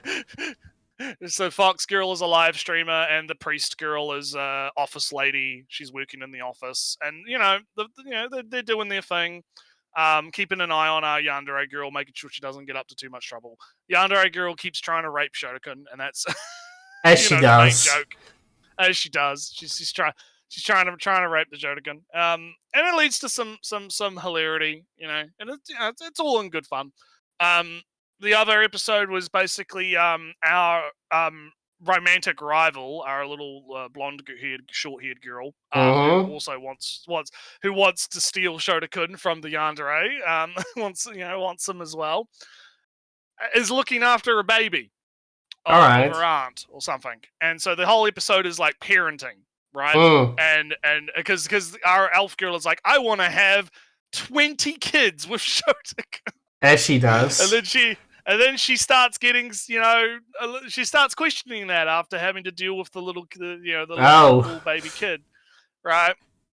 But it turns out that she's actually not that bad at being a mother, because in this universe, dark elves can like detect emotions and stuff. All right. But she mentions, babies' emotions are really straightforward. It's actually pretty easy to understand what they want.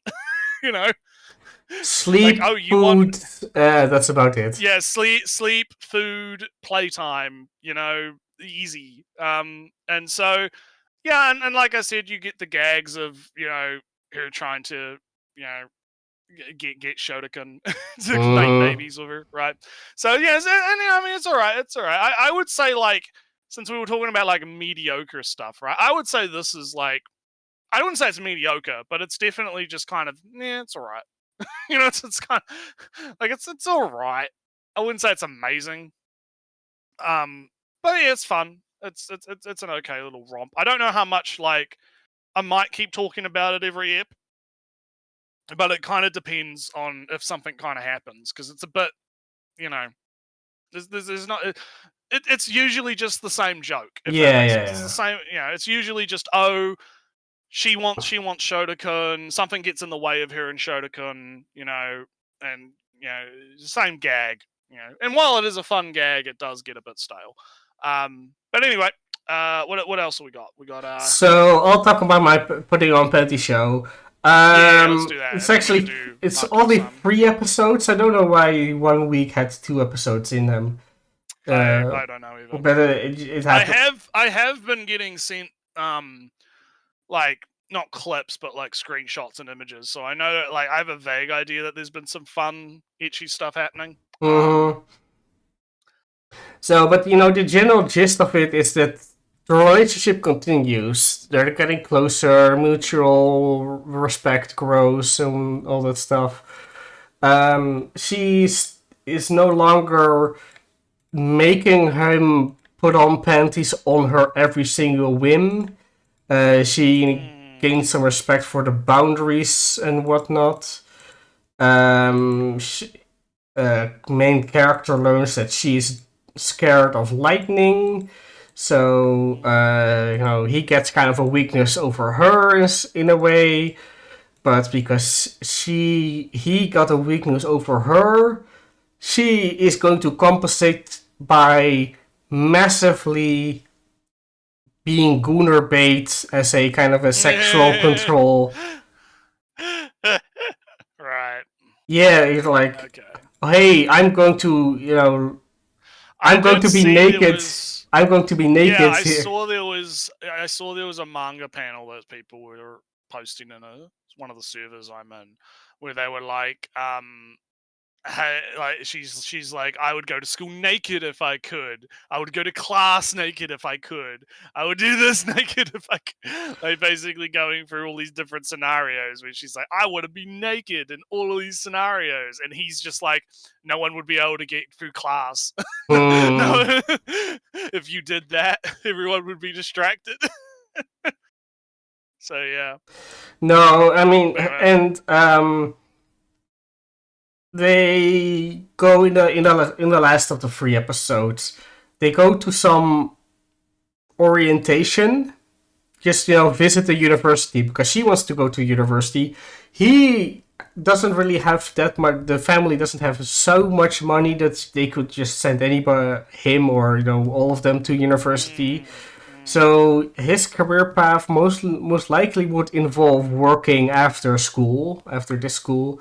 Well, she go to university, that would mean that they will show, see each other way less. It means that this whole closet and putting on panty relationship will also kind of go. She kind of, again, from, hey, if you don't go, I'll be approached by some guys that would exploit me sexually and force me to be in an orgies, and then I would have to stop going to school, and then I would be a sex worker, and I would be the best sex worker, by the way. I would be the best.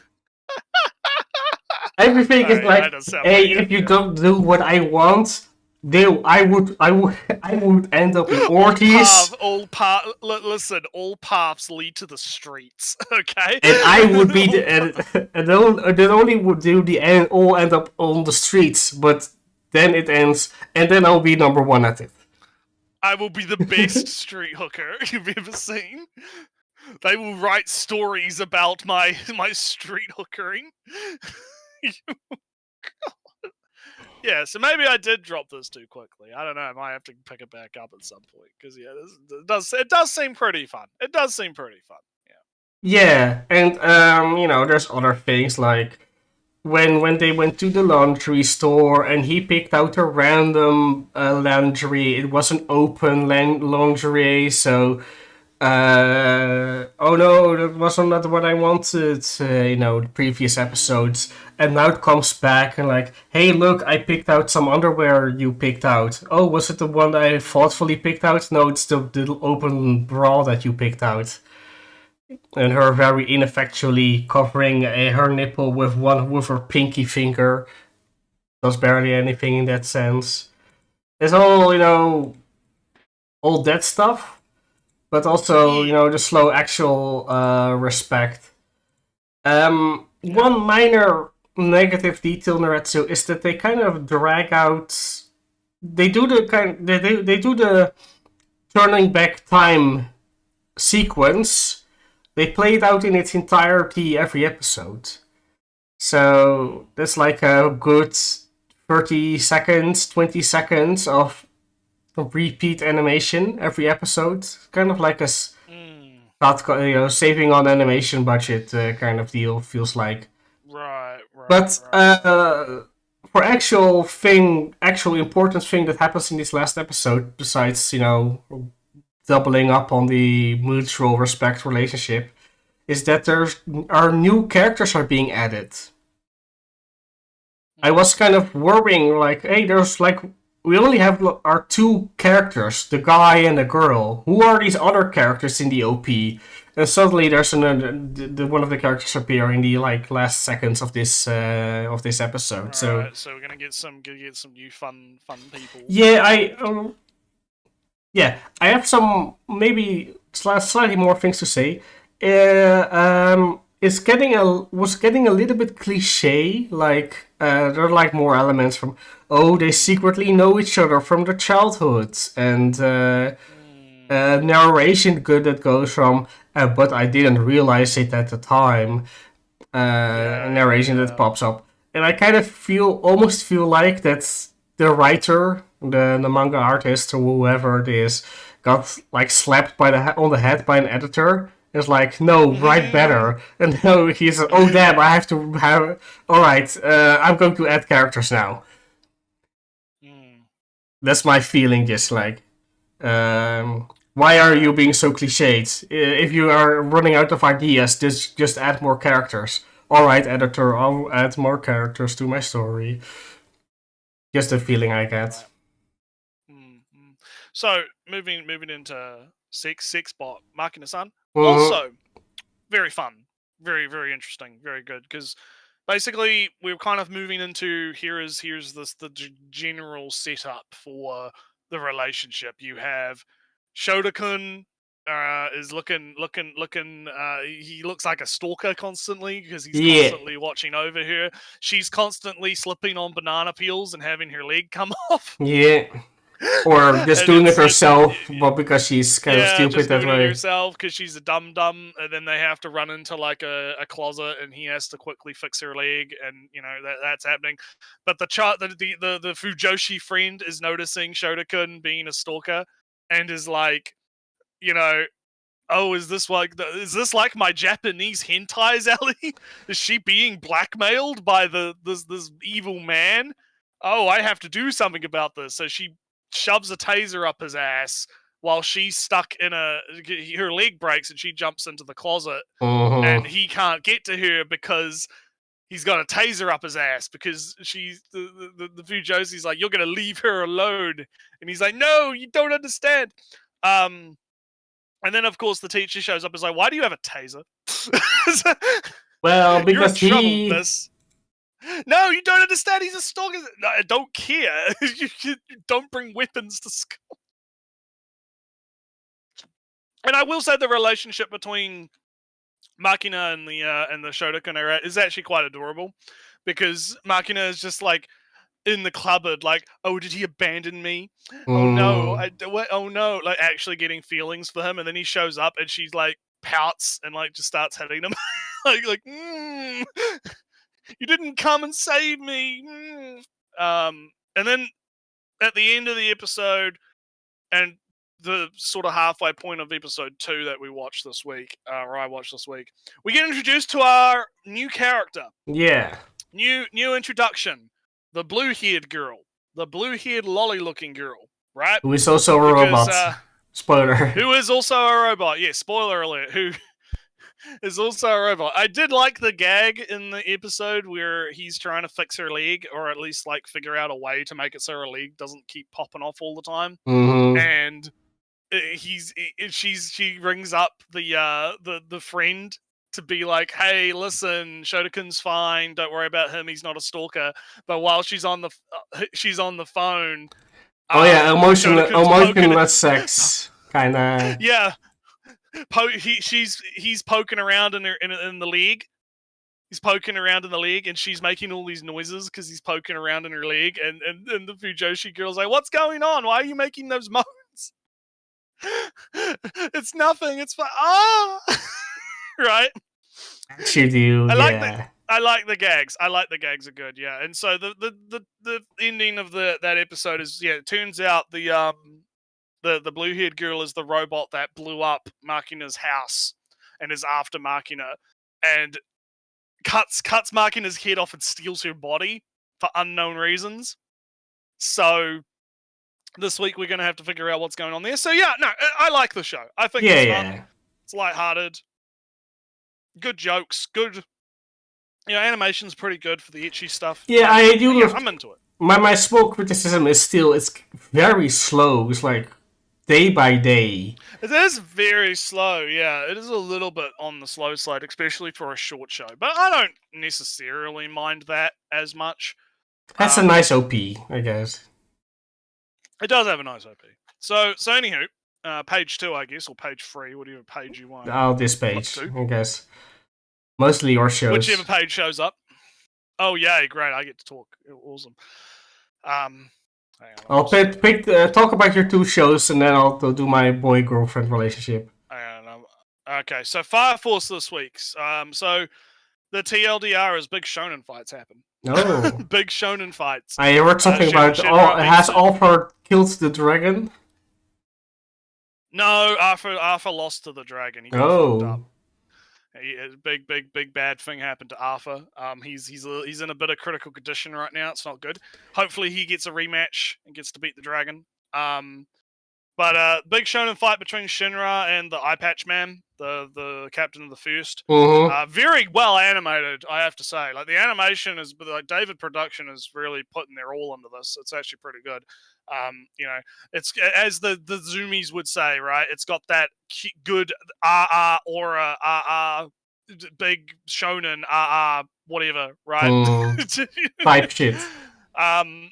Yeah, type shit. Yeah, big fights going on. And then after the big fights, we have an interesting kind of thing going on with our priest girl, because there's I like the foreshadowing that Fire Force does, because the dragon shoots a giant fuck off laser that is supposedly going to turn everyone into ash, right? Yes. And the witch girl gets in the way of the fire and is trying to like block it with her pyrokinesis, right? Mm-hmm. And you think everyone's going to die, but then there's like a jump cut, Ellie, to the priest girl praying, like a split-second smash cut, and all of a sudden, everyone lived.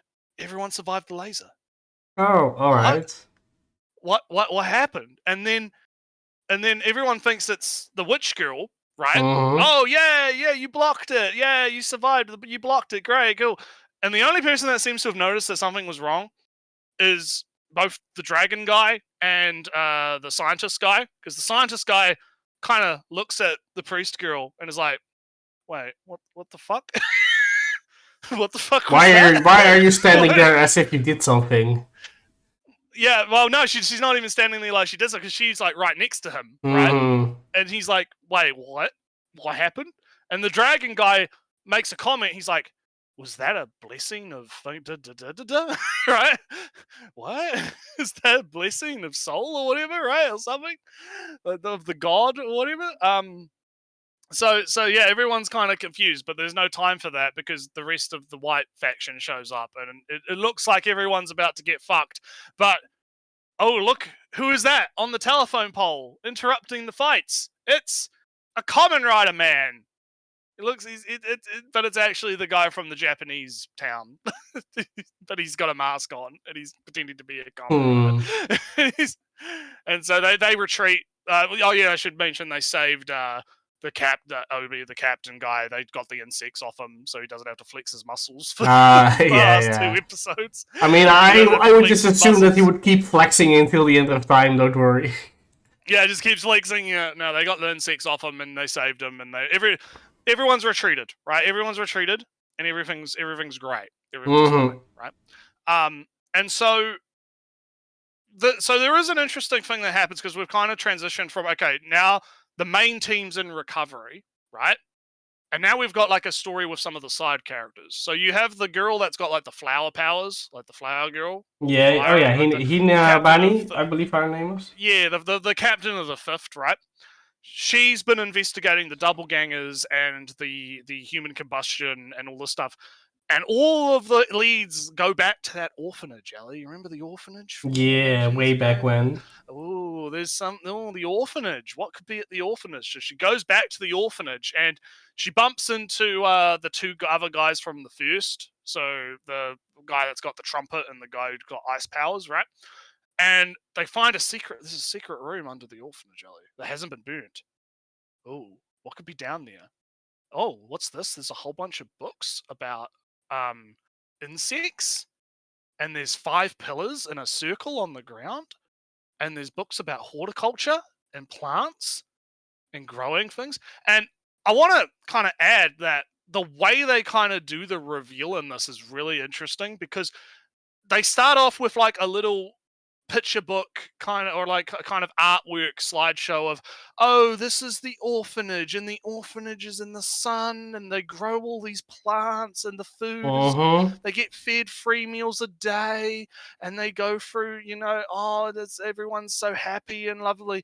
And then as she's reading like the books in the basement area, they go through that same thing again, but there's like jump cuts to like, it's almost like kind of like an analog horror creepypasta thing starts happening, where like the context behind what's going on changes, right? Like, oh, was it really like how I remember it? Like, wait, were they doing human experimentation on us with the insects? When we were eating those meals, was there stuff in it? Like, I vaguely remember the lore behind Fire Force, right? Is that they want to turn the planet into a sun, and they need some special fire people to do it. And if you're talking about those pillars, they wanted those pillar people to The 5 pillars, yeah. And so there's a ritual with 5 pillars under the basement of the orphanage. Yeah, so they And want to gather or make more pillar people. Yeah. So interesting shit going on basically with the orphanage. And the episode ends on the actual head of the orphanage, who was supposed to be dead. Oh no, she's alive, and she's now in the basement. And there's like big dark aura coming off the priest. Oh boy, oh no. So yeah, interesting stuff. I'm still enjoying Fire Force. I'm liking how it's transitioned from, the shonen act. We've had our shonen action section, right? We've had our big fight. We got our big animation, right? And now we get to kind of calm down. We're going to do a bit of investigation. We're going to do a bit of lore, right? We're going to find out some answers to some questions, right? It's good. It's good stuff. It's good stuff. I'm enjoying it. It's fun. So, I guess you want me to do Country Bumpkin before? Yeah, one of the two. And then I'll talk about... I'll do Country Bumpkin because I can knock out Country Bumpkin pretty quick. Because Country Bumpkin, I was talking with Lolly about it kind of, and he made a really good point about how probably one of the reasons the people that complain about all anime being set in like fucking high school or whatever aren't latching on to Country Bumpkin is because Country Bumpkin has the DNA of an isekai, right? It has the DNA of, oh, he's so strong. He's big, strong guy. He's main character overpowered, right, with his skills, right? And he just I wins. guess, don't you mean Naro? Yeah, Naro. Yeah. I mean, I said isekai because that's probably what they would say, right? They would say isekai, but it is Naro. But you are right that it's Naro. Yeah, it's got Naro DNA in it, and which is weird because that is actually what they want, right? Is they want that, but with adult characters, which makes it kind of weird why they're not latching onto this, but whatever. The TLDR, it is not on Crunchyroll. It's on one of those. Oh, not. Yeah, let me have a look. What is it on? It's on. Actually, oh yeah, it's on Amazon. Yeah. Yeah, it's kind of doomed in that way.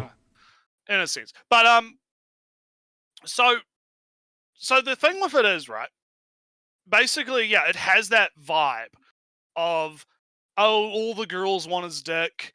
Oh, he's so, big boss man, big, he doesn't act like he's an isekai / Naro protagonist because he is like, I don't want anything to do with this. I just want to he underestimates his power basically. Yeah. He's like, I don't think I'm that strong, It's bigger than Crunchyroll, but I think like anime fans are not like. The problem is when you have stuff split between different like services, right? Is people are gonna like pay for Crunchyroll, but they might not pay for Amazon, if that makes sense. So they might not care about everything else Amazon has, right? I've not yet seen a show on Amazon that has become, the talk. I have seen shows on Netflix become talk.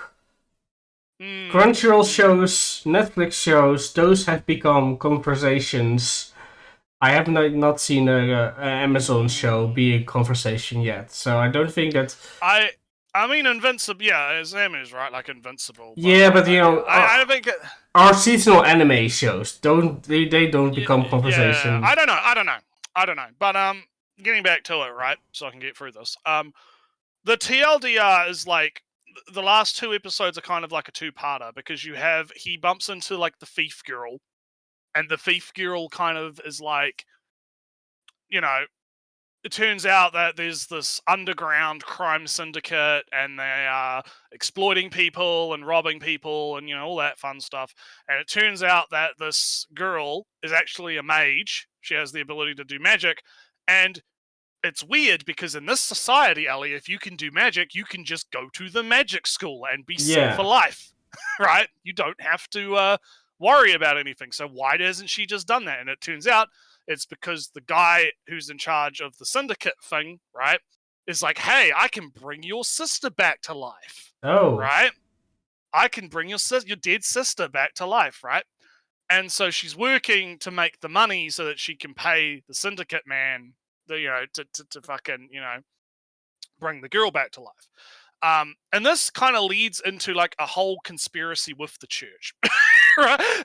So you have this religion from a different country that is like, oh yeah, we just have this religion that one of the things is there's a prophecy about being able to bring people back from the dead. And the Pope is like, oh yeah, I'm gonna totally do that because I'm the Pope and I can do it, right? And it turns out that he kind of can, but it just turns them into like walking zombies in a sense. It's not very good reincarnation, and they burst into flames when our swordsman cuts their heads off, right? And the swords guy is like disgusted by this because it's like, not only are you exploiting children, right? Because the mage girl is quite young, right? Yeah. But also you're disrespecting the dead and whatnot and that kind of thing. So he's kind of pissed. And there's a lot of good animation. I do have to say the animation in this does get really good when it gets into the fights, which is, I had a feeling that this was going to be one of those shows that would make or break based on the animation of the fights, because it is very much all about the swordsmanship. Yeah, right? I mean, even the first that is two episodes was, when they start the fight, it was like, oh damn, they actually have they pay attention to where the foots are and the position of the hands. They switched to 3D so they can get better like motion and stuff. And so it kind of, it definitely has.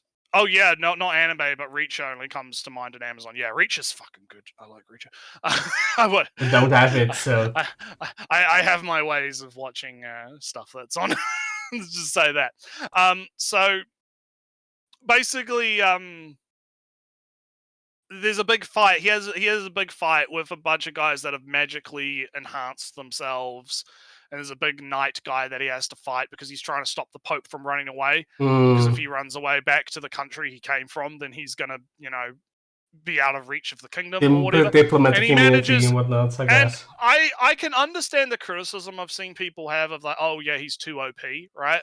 But in this, I don't know. In this one, it's kind of like, yeah, he managed to win, but he did get kind of fucked up a little bit. He got cut. He got a bit. It felt like it was a bit more like, he's gonna win, but it didn't, like, it wasn't just like an instant KO. Like, he did have to kind of work for it. You felt with this, right? So I don't know about that criticism. I'm a bit iff on that. Maybe later on in the series it gets a bit worse, but right now it feels kind of balanced, right?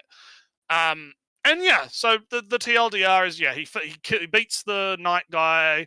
They capture the priest, and now the lolly girl who's the head of the mage association is like, hey, as your reward for helping us out with this Pope situation, here's a house.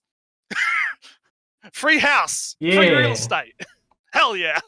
But here's the other thing. The girl the thief girl that you saved, she wants to live in the house too. So there you go. Now you have a daughter. As you do, yeah. You get a house, and you get a daughter. Well, the actual reason behind it is like, she needs to have a guardian so that she can go to the magic school, right? Like because she's underage, right? So, underage, but like she's a kid, right? She's still a kid, technically. Like, I don't know if they say how old she is, but she's like probably like 16-ish, maybe. Yeah, right.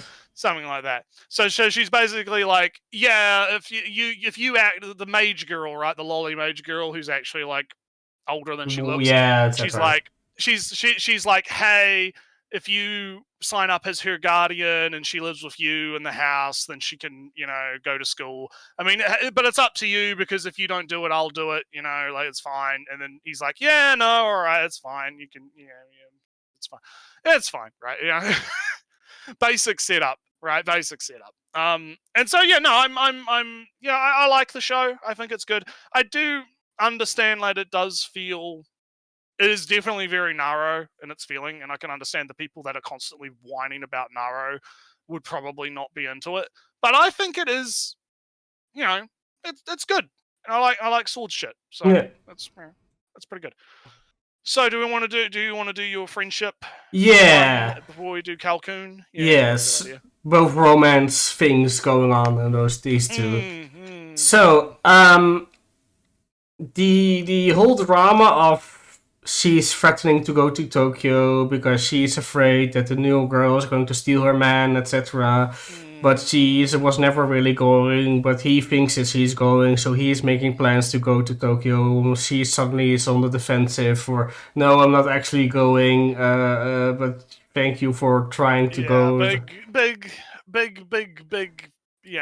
And also, then the new girl gets super angry at our blue-haired girl for threatening to go when she was never planning to go anyway, etc. It all kind of culminates in that, in the end, Naretsu, it's peace in our time. It's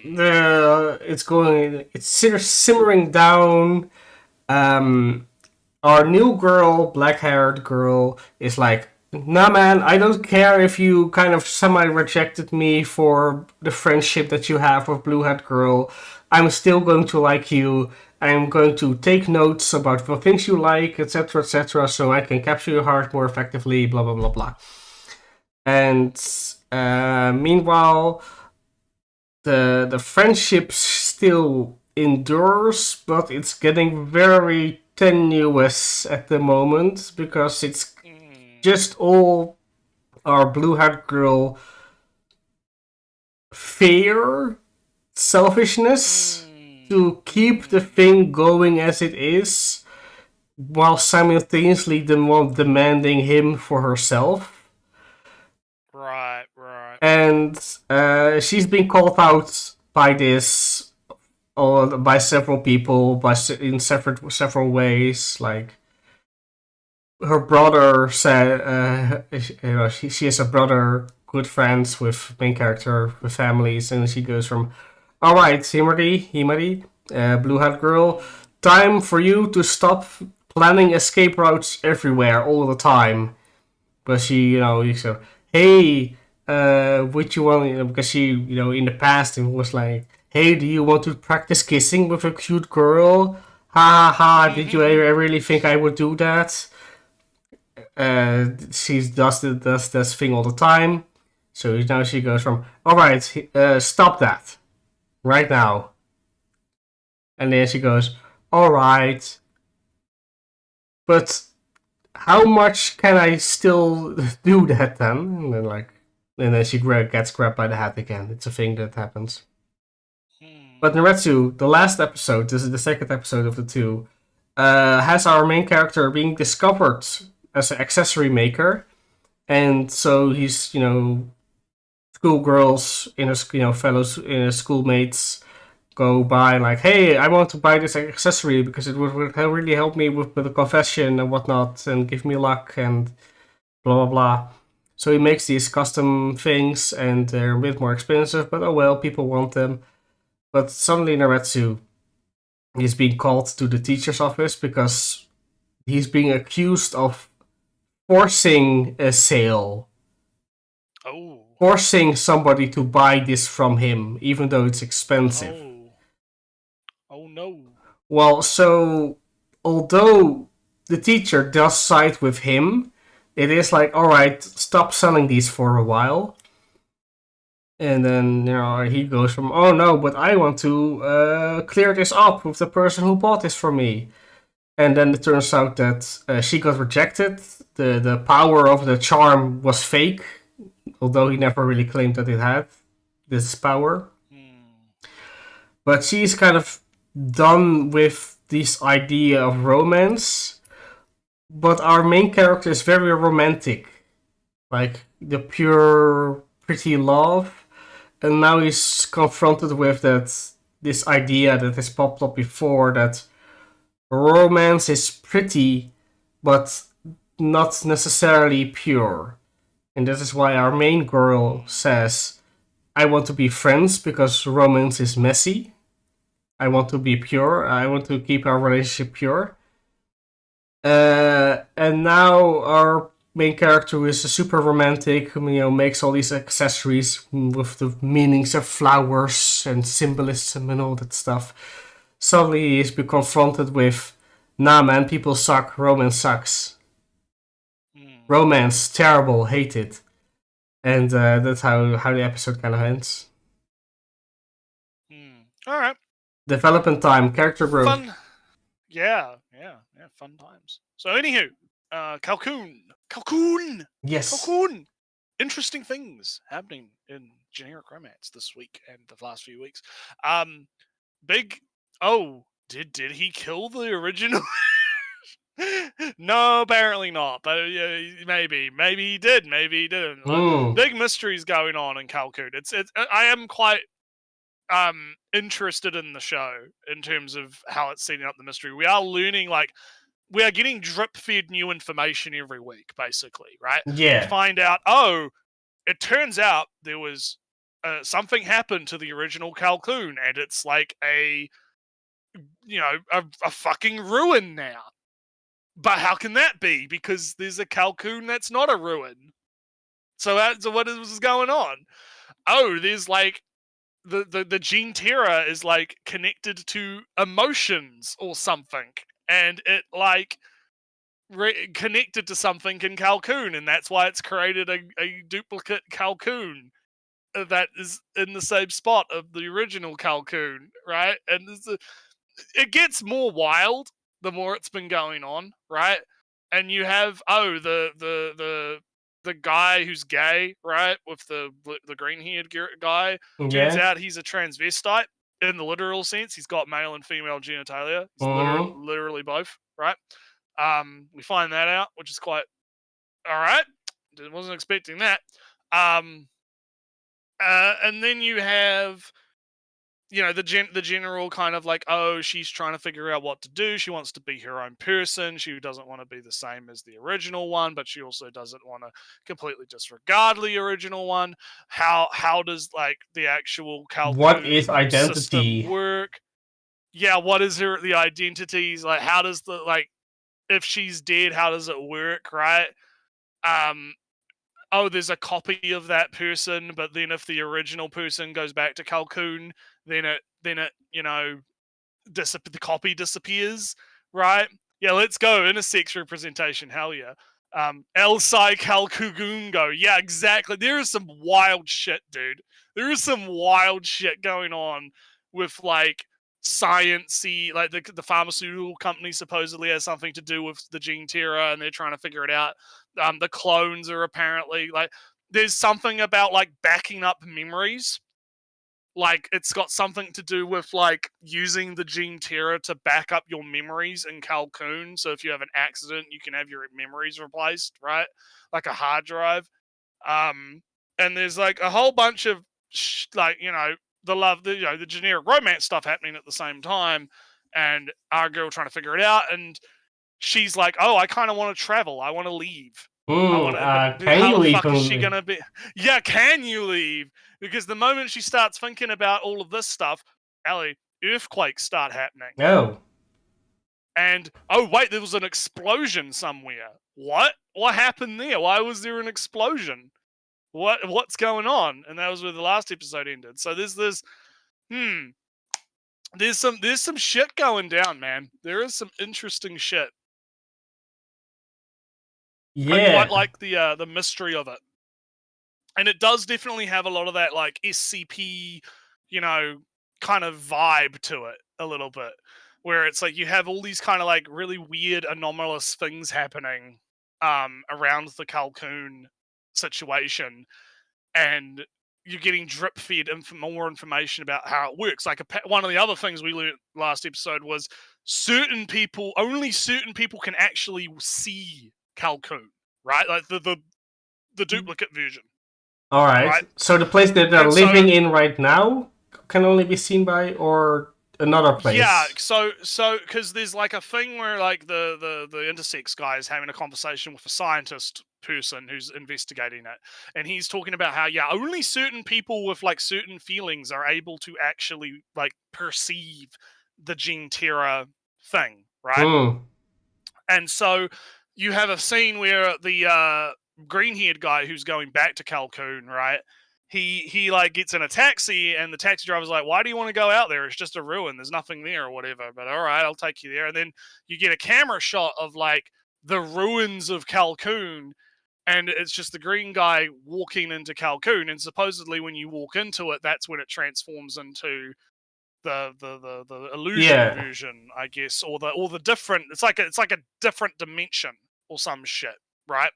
But only certain people have access to it and can perceive it. So this feels like you need to have that. It feels like you need to have that nostalgia thing that kept popping up. Maybe, yeah, maybe. So yeah, I'm interested in it. It's got a very different vibe, right, to a lot of shows, and I kind of think that it's going to be the sleeper hit of the season, in the sense that I don't actually see a lot of people talking about it, but I do think it's one of the more creative series. We need to watch that other video of Blocky guy.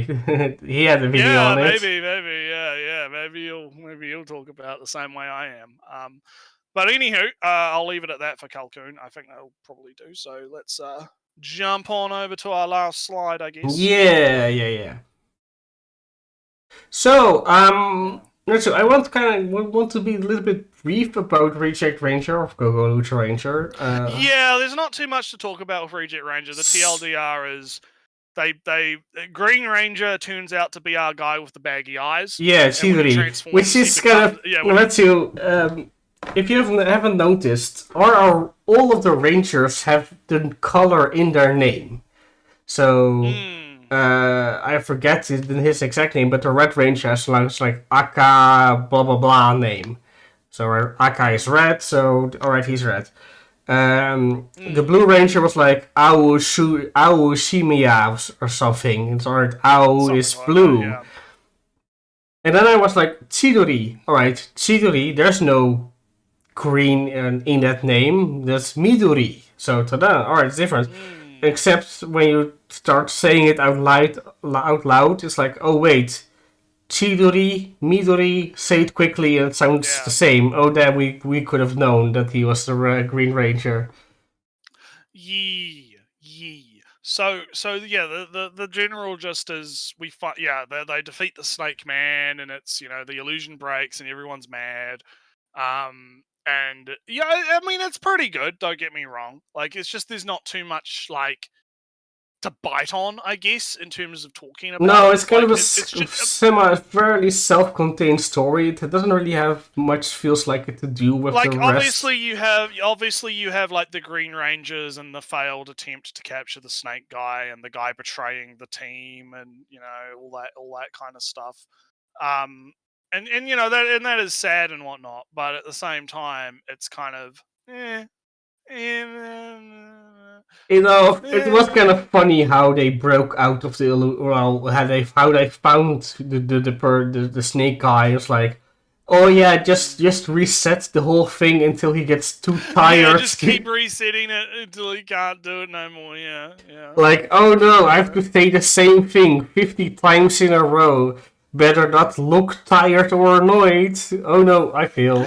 Yeah, rip. So yeah, pretty much.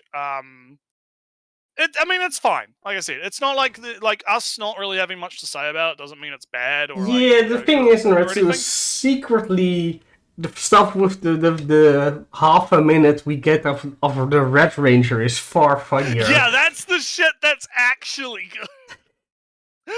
30 seconds every episode. He's such a fucking psychopath. It's fucking great.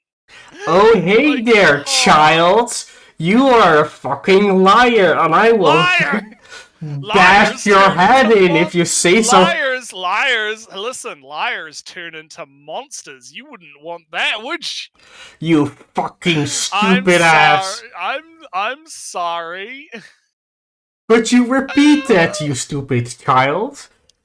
Yeah. And this is like a 2-year-old he's brave. Yeah, he's like a 2-year-old. Yeah, he's like fucking... God, but I love it. It's so fucking great, because there was no kaiju. There was no Warren Ba Sing Se. What do you mean? No It was a kaiju. lion, right? It was a lion. Right. Right. There was no kaiju.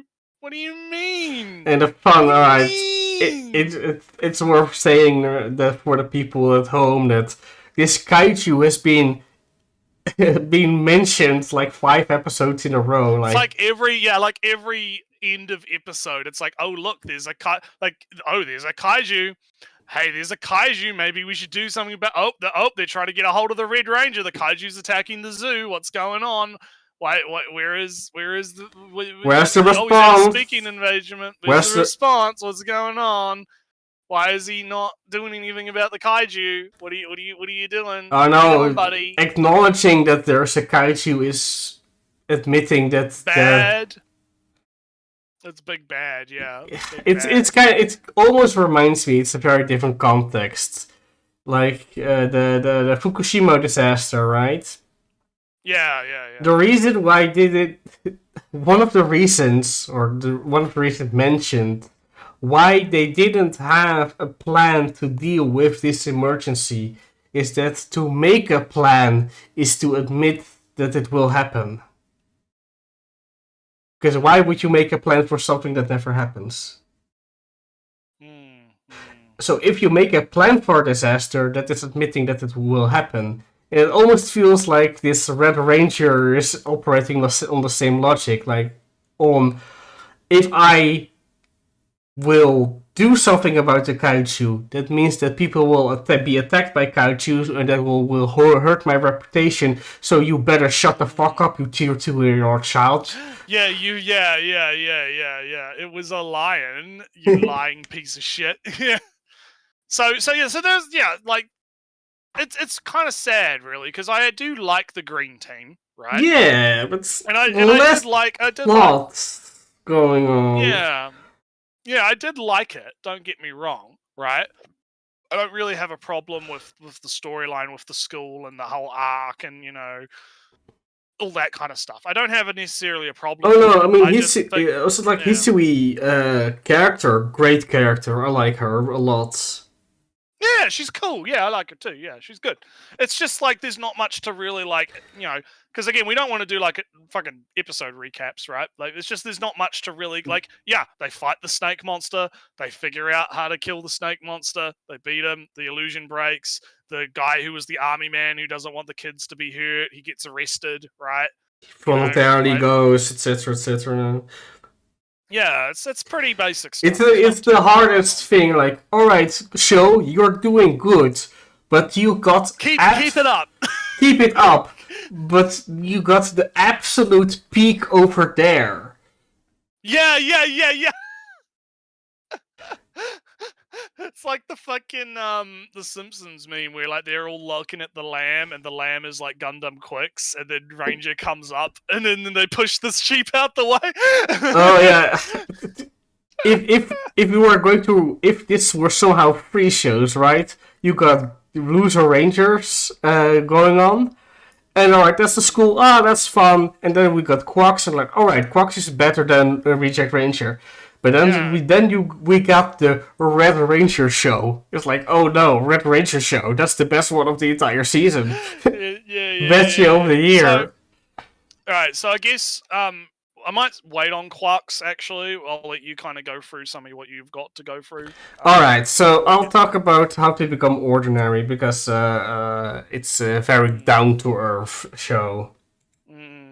So we're trying to catch an arsonist. And our boy Urino, who is dating Osanai, is suspecting that Osanai is the arsonist. So, quick thing, Noretsu, if you're suspecting Osanai of doing something, she is not it. So our boy Urino is just massively over his head and is going to crash and burn immediately. That's not a guess that's presumed. That's the truth. But anyway, Urino is getting closer to what he thinks is the arsonist, while Osanai, our scheming wolf girl, is dropping hints that she is actually the arsonist, kind of. Maybe not on purpose, but by showing info to him about herself, thinks that she's the arsonist. Meanwhile, our boy Koboto is dating a girl, and there was this massively awkward thing in the restaurant with the tomatoes.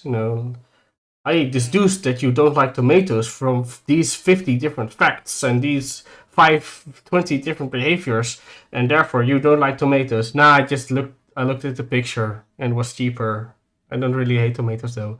Oh, no, completely wrecked. But the Retsu, he knows that she's cheating triple time on him. So, but he hasn't done anything about it at all. Not a response, not texts, not a difference in his emotion. Turns out, Naretsu, he just does not care about her at all. Oh boy. It was just all for show. It was all for the pretense of being normal. She could be cheating on 5 more guys. He has zero emotional, affection for her. So even though Naretsu, she's the cheater, she's the liar, Koboto is the worst person in this relationship because he has zero emotion. Because she felt somewhat guilty about it. She liked him, but cheated and felt guilty about it. He knows all this and went, alright, I guess, I don't care, you're just a prop for me to be normal. I have zero emotional investment in you. I am dating you for an entire year, and I have put zero emotion into this relationship. Zero Kia. Yeah. Rip. And so, it's a thing of her to date somebody, to fall in love with somebody else, to break up, and then before getting a new boyfriend, already having a second boyfriend. Complicated. It's her thing. Quick love, fleeting relationships, on off, back and forth. All that fun stuff. Yeah.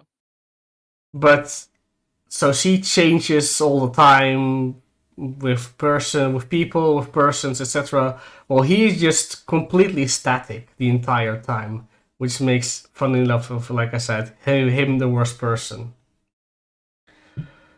But so they break up. And the first of the 2 episodes ends with our boy proclaiming that he knows the arsonist, the culprit from behind his arsons.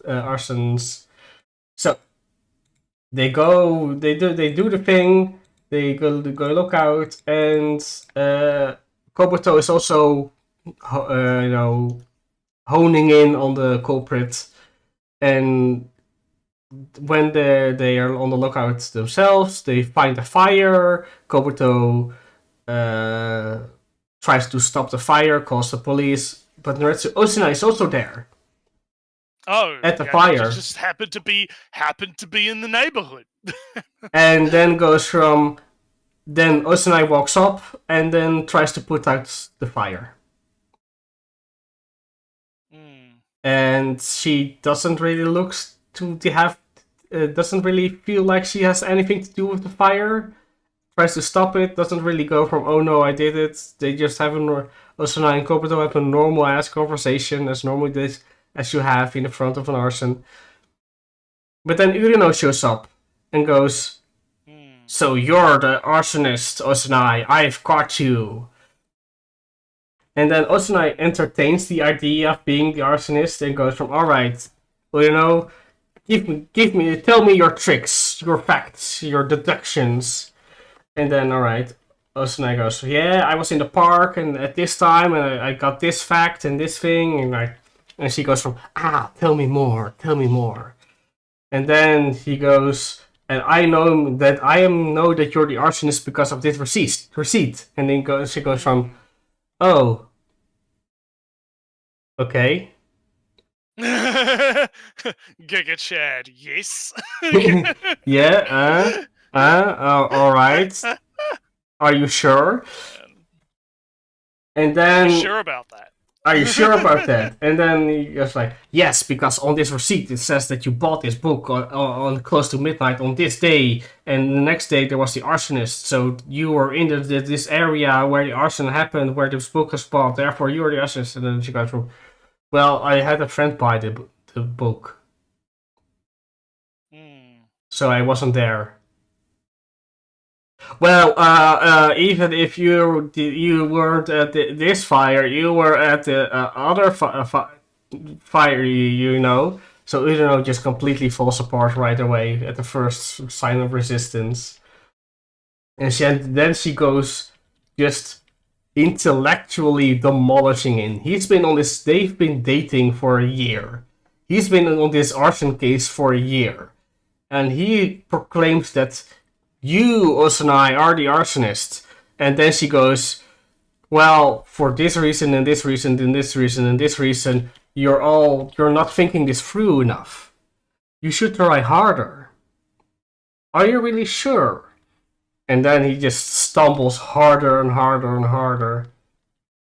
Hey, check, your phone's ringing. You should check it. And he checks his phone and oh, the arsonist has been caught. So Osuna isn't the arsonist. And then she goes through this big monologue grading his performance, his detective skills, and goes from, actually, it's kind of trash because you have this whole year and you haven't narrowed down the 1 million suspects down to anything. You just accused me based on the receipts. Yeah. And then it's like, yeah, I wanted to stop you trying to figure out who it is because you weren't up to the task. I knew from the start you're not special at all. You're just an ordinary guy. I didn't want your feelings to get hurt, but don't worry. I haven't really lost faith in you because I never had any faith to begin with. So this guy who thought himself super smart, I'm going to catch the arsonist because I'm a super smart guy with the super detective skills, and then goes from, nah, you suck. You're terrible at this. Why did you even try? I never had faith in you. And then he just is devastated and walks home. And then last scene, Kobuto and shows up. And next episode, which is out right now, and I can't watch it because we're streaming. We'll have to watch it later, yeah. And then, then we're going to discover, because, even if Osuna isn't, the arsonist herself, she might, be manipulating a thing for revenge. She's an accomplice. She is an accomplice. Because, Uno tried to kiss Osanai without her consent, or, polite asking and whatnot. And she blocked it, and then she dropped the thing and made him pick something up, and then she had a very creepy smile. Might be some revenge thing again. I wouldn't be put it past her, but that's how to become ordinary. Things are concluding halfway through the season. Yeah, so are you gonna do Apocryphy, or shall we do? Maybe get Apocryphy out the way because we probably have more to talk about. All right, so discussion about Quarks. I'm kind of a little bit forgetful. Well, the TLDR, big mysteries happen, solved with alchemy. No, actually, big mysteries are ongoing because the Mama is being kidnapped. Did I say that last time? Oh yeah, the big kidnapping. Yeah, now I'm remembering it. Yeah, so Mama is being kidnapped, and it's time. Jinji is panicking, like, all right, where is she? Jinji has big panic, and then Mama left a secret note behind with one character of Sue. And like, all right, who is this Sue? What does it mean? Well, we got Hisui. No, that's her name. Suisei. Yes, it's Suisei. Yeah, that's that girl that she hangs out with, and Jinxie goes from, oh, I don't know her. Well, but there is Suren with the same character. And then goes like, alright, Suisei is kidnapped with Mao Mao by Suren. And they go through a trail and being kidnapped. And suddenly Naretsu, Suren is scared of snakes. And suddenly Susue is stepping between Suren and the snake. The kidnappee is stepping between the kidnapper and the threat. That's odd. Oh no, Naretsu, they're in it together. Oh no! Suire and his Sisui are sisters of each Part of the other. plot. They're part of the plot. Yes. Boy. And alright, so that's the next episode. And also they enter a village, and apparently the Western women are also there, and things are shady and going on, but the vibe in the village itself is pretty chill and cool, and they have a festival soon, and they want to have Mama's corporation. She's no longer tied up or anything, but you know, she is still prisoner in that sense. Next step, the second episode, they are getting, Jinji is getting closer to, alright, so this Suisei girl is fake, never was here. That's odd because she was here. Alright, so she sneaked in somehow. Alright, time to figure out who this other eunuch that disappeared was. Well, his name was Stan in the records. He used to hang out at this graveyard. Oh, this is the graveyard where all the women died because they couldn't leave because the emperor deflowered them, and that was a mark of shame on them, and therefore they couldn't leave the real palace, and therefore they died in the here and couldn't leave and whatnot. Why is this eunuch guy, praying at these graves that only a few people should know about the relevant stuff? Well, turns out they find somebody there. They know more, etc., etc. Jinji gets a hint and like goes to concubine Lolan, the mysterious concubine. Turns out Naretsu, the ladies in waiting are pretending to be the concubine because the concubine is gone. Oh boy! Suisei was the concubine the entire time. The happy girl with the cat and drawing of the box and whatnot was the concubine all along. Suiren and Suisei are sisters. Jinji knows, and Jinji is getting very angry all the time. Also, Lacan, Mamo's father, finds out that Mamo is missing, goes to big rampage. New character is introduced, where Lacan is a master of strategy. Mamo is a master of medicine, apothecary. We're getting now mastery of finances, bureaucracy, kind of sneaky character introduced. Because the price of grain is up and iron is being bought in large quantity. So it feels like a big revolution, civil war is brewing. And Mamo is somehow at the center of this. But anyway, we're getting a big Big mysteries, big setups for big mysteries. We're getting a bunch of reveals and clarifications, and some questions thrown in between, and the result points towards big civil war. But let's see how this is going to be prevented. Oh boy! All right, okay, it's the Quacks. Quacks, or as some people like to say, what happened there? Why did sign into chat? Hang on, I gotta refresh the YouTube stream. It's been a bit funky. Okay, there we go. That's better. I don't know why, because my chat went a bit wonky there. But anyway, so the Quacks or the Cucks, as people have been memeing about because of what happened in the last couple of episodes. So this show is great. It's fucking great. And I was talking about it with Lolly. I mentioned this earlier in the stream. Like, the reason I think it's great is because it's positioned itself in a really good spot where it appeals to Gundam fans, right? Mhm. People that have been following the show forever, and they understand all of the cute little references and nods, and that character and their motivations. Oh, I remember that character, And that that kind of thing. model of that Gundam in that place. Yeah, and they've redesigned it, but now it's cool. Like the whole the three-legged Gundam that they fought, right? But they Mhm. use the third leg as like a booster in space. So it's Yeah. got like that's bloody cool, right? That's cool stuff.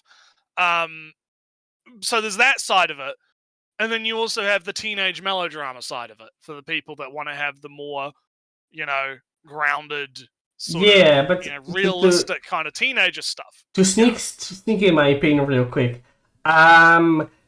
especially like the last episode, it's getting a little bit too much of the political things that are a little bit too much out of my knowledge space. I think it's because it's kind of started because it's trying to do the setup. It's doing a setup for a political assassination. Yeah, but right? it kind of feels like to me that they're trying to rely a bit of knowledge that you should know. As and that was something hat. Lolly kind of talked about with me too, where it is definitely like if you don't have I've watched the compilation movies for 079, right? I've mentioned before I've watched, Charles Counterattack. I've watched everything that's on Netflix, basically, right? Outside of like maybe Iron Blood Orphans. Anything that's UC related, I've kind of watched, right? So at least that's on Netflix, right? I haven't watched Zeta. I got to go on to Zeta, right? But so there is stuff that I don't recognize, right? And there's stuff that I do recognize. But for me, I don't really I haven't had a problem with it because I've just been able to go, oh, okay. Big political, civil war within Zeon, different factions within Zeon after they've won. You have the remnants of the Earth, Federation trying to do stuff in the background with the cyber new types, right? They were trying to do some stuff, right? So there's that, and there's just big political plays, big plots, big assassination attempts. Yes, for me personally, it's that there may be like two named characters too many for me. In a sense of because we're talking a lot about political things in the second or the latest episode. Yeah, the latest episode. We got introduced to because they're setting up. I think they're setting up for the fight that's going to happen next episode. Yeah, we very much is. But we got this guy with big red eyeglass things, and he's looks like an important character. Then we got blonde guy and Cyber Lolly's Cyber Lolly. Man, I have seen so much fucking art of. And I don't know if those characters already existed and if we can draw some thing. Oh yeah, Basque. Yeah, Basque. I think it's Basque 5-0. Yeah. And I've watched Unicorn, so I don't have a disconnect either. So, but it's like, I get where you're coming from. Right? Where I think a lot of people that I think that you don't necessarily need to have the background knowledge to understand what's going on, because again, it is pretty much a simple setup for there's political upheaval. You don't really need to know who the players in the chess game. You don't need to know the pawns and the pieces in the chessboard. You just need to know that chess is being played, right? Yeah, and that's kind of where I'm at. Like, chess is being played. I understand there are different factions and plot involved. I get where it's coming from, and for me, I don't need to go any further than that. If you do have all of the I know who that is, and I know who that is. Spyro was talking about the Busk guy from Zeta, right? I know who that is. I know who that is. You're gonna get more out of it. You're definitely gonna get more out of it. But I'm at the point personally where I don't have a problem. I don't see. I've been able to follow along, right? So the thing is that I can follow along with the plot, and I know I've picked up on the rivalry and the plotting, but sometimes when this boss guy, right, the guy with the red goggles, he feels like a little bit too. He kind of feels like placed with the expectation that you know who he is, kind of. Yeah, I can see that. And I get so that like I should he appears and he appears with a vibe of you should know how important he is. And then Yeah, that's it why just that's why lost 5-0 on brings up me, and then like, yeah. how much Yeah, should I 5-0 care? 5-0 brings up Unicorn, yeah, because like you could watch that standalone, but it's more fulfilling to watch if you've watched the rest of UC. Yeah, and I definitely feel So that. I'm just the thing is that I'm just getting a bunch of character names and characters actually in the show, and can't gauge how important I should rate them all. In a sense, I think you might be. I'm gonna have a hot take. I think you're overthinking it because I think you're going into it with the expectation that I'm supposed to know who this is, and because you don't know, obviously, instead of my perspective, which is more, I don't really need to know who this is. They're a guy. They might be important in a different series that's in a different timeline. They might not, but they're here.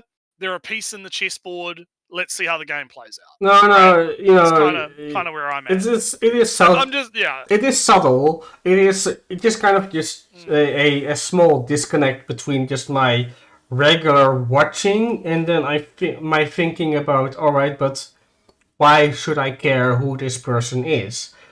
And in that sense, maybe you wouldn't need this Basque guy. Maybe just the blondish guy who is the handler of the psycho cyber new type would be enough.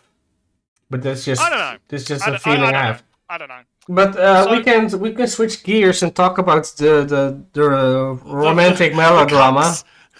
The cucks, as it. I thought it was now the reason I like it is because it feels very realistic, right?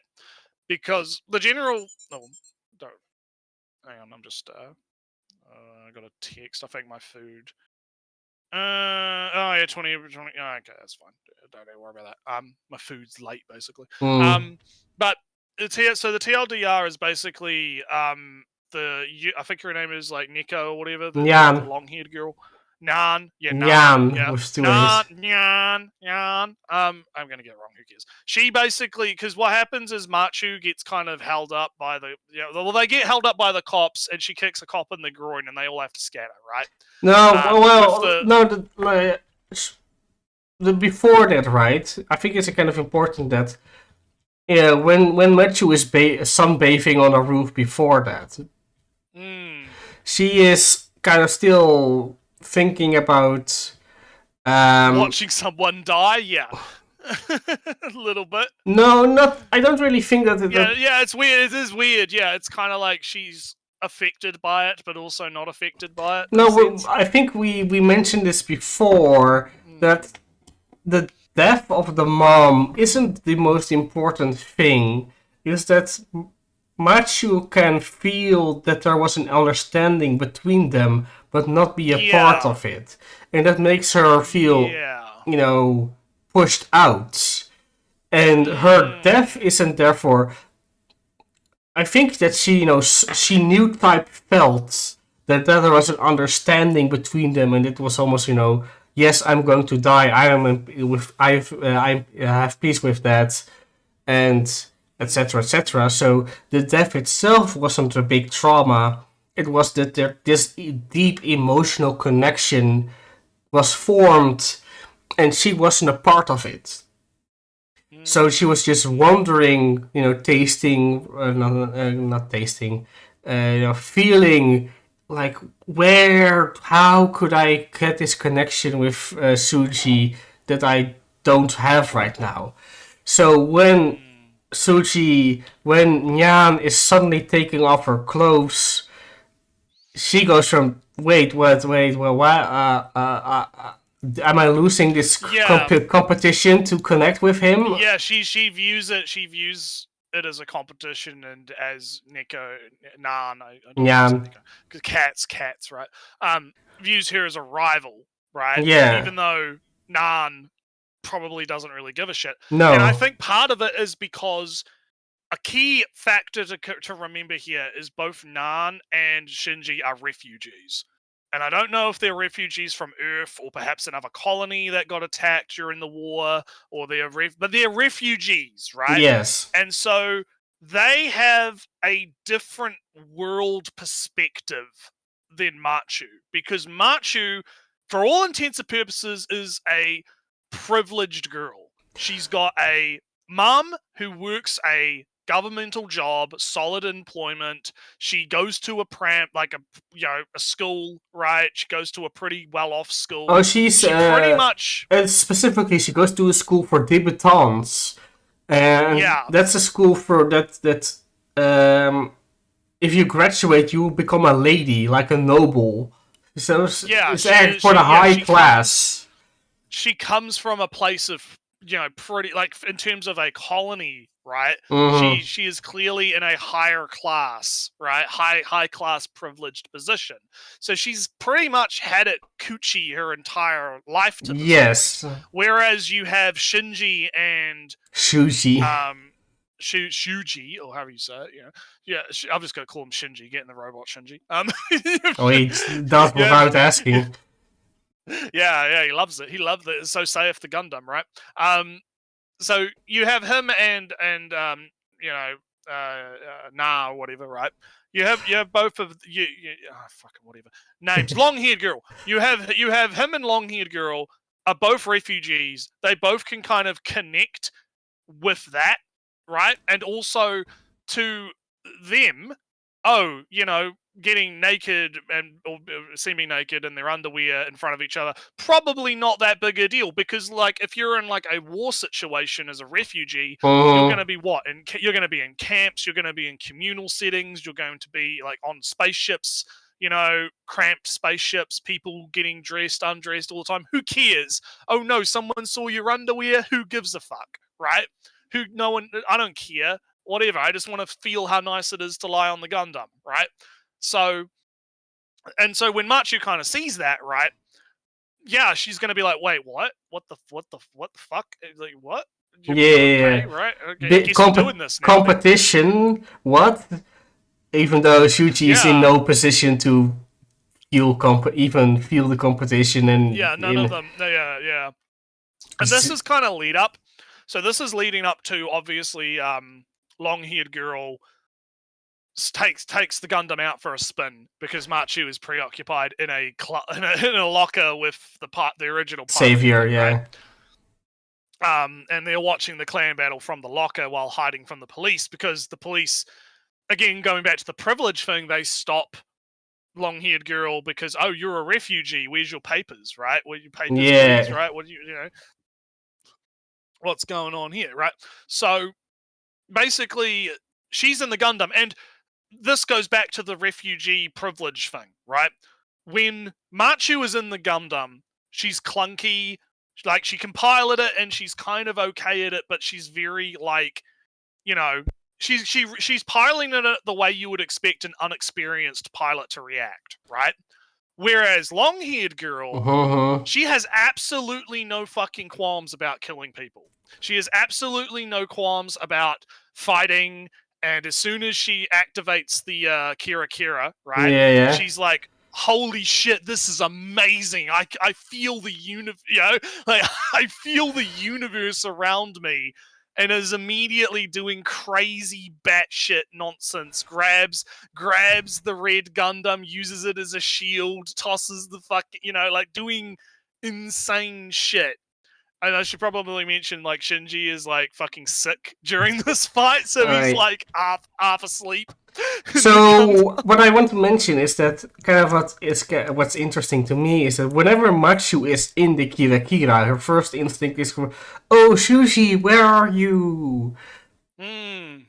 Like, immediately tries to connect with where Shuji is. But when Yan is in the Kira, her first instinct of, right, oh, there's the enemy. They're stinky. They're messing up this Kira place. Time to fuck them up. And I think this comes back to the refugee privilege thing, because in her mind, right? Mhm. She's worried about survival in a sense, right? Yeah. She's not worried about fucking like, oh no, the morals of killing and oh no, I Oh want to no, leave with my Shuji, I boyfriend. care so much about to where you I are, care what so you much. No, think. I am in a life or death situation. I need to survive. And if you come from like a refugee background, that is a perfectly understandable mindset to have, right? Like if you're escaping a war zone, yeah, you're gonna care more about survival than you are about, the morals of the situation or anything else about the situation. So I think that kind of leads into like the background a little bit of what her background might be, right? Mhm. So you have this like interesting duality in the characters that comes into conflict, obviously, after the fight, where in the last episode, right, you get to see it from both perspectives, right? You get to see Machu's perspective, which is, how dare you go into the Kira Kira? The Kira Kira was only supposed to be for me and Shinji. You intruded on my space, right? In my, our space, Mhm. right? How dare you do that? Whereas as soon as, a long-haired girl gets out of the Gundam, she's like, holy shit, Machu, that was so cool. Did you? Oh man, oh yeah, that was amazing. And then, you get it from the both sides of the flashback, right? Where you see Machu, and then obviously when Machu reacts with, what the fuck are you doing? How dare you do that? Yeah. Long-haired girl is like, wait, what? What? What's the Why are problem? you? I was just having I was experiencing the Kira Kira like you said. That was a good thing, right? Yeah. So, and this kind of sets up like the emotional drama here, because Machu is like, I'm presumably having a crush on Shinji, right? Yeah. I see this girl as a rival, but of course, long-haired girl is like, I don't really care about Shinji. I've got my own, I'll grab him by the motivations face as a here. shield. Yeah, exactly. Yeah, she hasn't heard. Yeah, she hasn't learned the horrors of war yet, Fivo. That's exactly correct. Yeah, because again, yeah, it comes back to it. And so the end of the melodrama kind of segment is, or something that plays into it is like the school meeting, parent-teacher meeting, Oh yeah, where that's you get to a see. different thing, Yeah, right? Where yeah, there's a but it little. ties into it. I think it ties into it because you have the mom that is Mhm. obviously, oh yeah, I'll totally be there. I'll make it to the student teacher conference. Don't worry, it's fine. Overworked, has to, gonna be late, super late to the conference. Machu's just sitting there. As soon as she walks in, what does she do? Ah, Machu, you haven't done your fucking like career path yet. You haven't decided what you're gonna do for the rest of your life yet. And she's like, Mom, I want to go swimming on the seas of Earth. And she's like, that's not a fucking career path. What are you? You're gonna ruin your life. And she's like, you see, this is why I don't talk to you. You don't understand. You don't even want to understand me. And then she storms off, right? And I think that, like, again, that is, if you think about it from Machu's perspective, right? Yeah, she's privileged, but she's Yeah. also in a she's in a cage, effectively, right? She feels trapped. And this is even established as early as the first like Oh episode, yeah, right? like the world is fake, and the first thing The that world makes is fake. I don't feel the ground beneath my feet. Like the ground beneath my the feet heavens is beneath isn't my feet real. is a very cool line. Yeah. Yeah, exactly. So there's this like, she feels like she's trapped in this cage. Her mom clearly hasn't like caught on to this and doesn't really understand this feeling that she has. Mhm. And piloting the Gundam is giving her that like sense of freedom. And she's working towards the goal, obviously, of getting the ship and going to Earth and being able to be on Earth, right? Yeah, it is Gundam 10150, you're right. But the way it's executed is good, right? It's fucking great. She like the drama, again, it's realistic drama for a teenager to behave in this way, right? It's probably very relatable to a lot of people, right? The feeling of being trapped despite having like, this privilege and whatnot, right? Um and so yeah, obviously next episode's going to be the big fight. We're going to get to see the assassination attempt probably. Um we'll see how it plays out. There's also the subplot of the head of the the clan fight is approached by Charlie Ball, right? Yeah. And there's apparently a deal being made to basically sell out Shinji so that they can get the red Gundam, right? And make a bunch of money, right? And Machu overhears this conversation and now has to kind of decide what she's going to do about it, right? So there's some interest. That's probably the only other thing that we can mention that we didn't mention. Yeah, I just want to maybe you. just repeat to you, maybe that there also the toxic relationship, the toxic parenting is a very nice touch in general. Like, oh no, she has a loving parent, but she's just expressing it. The parent is just expressing it very, very poorly by putting pressure on her instead of understanding. And I understand very much that she has the best intention, but again, it's just pressure. Why don't you do as I tell you?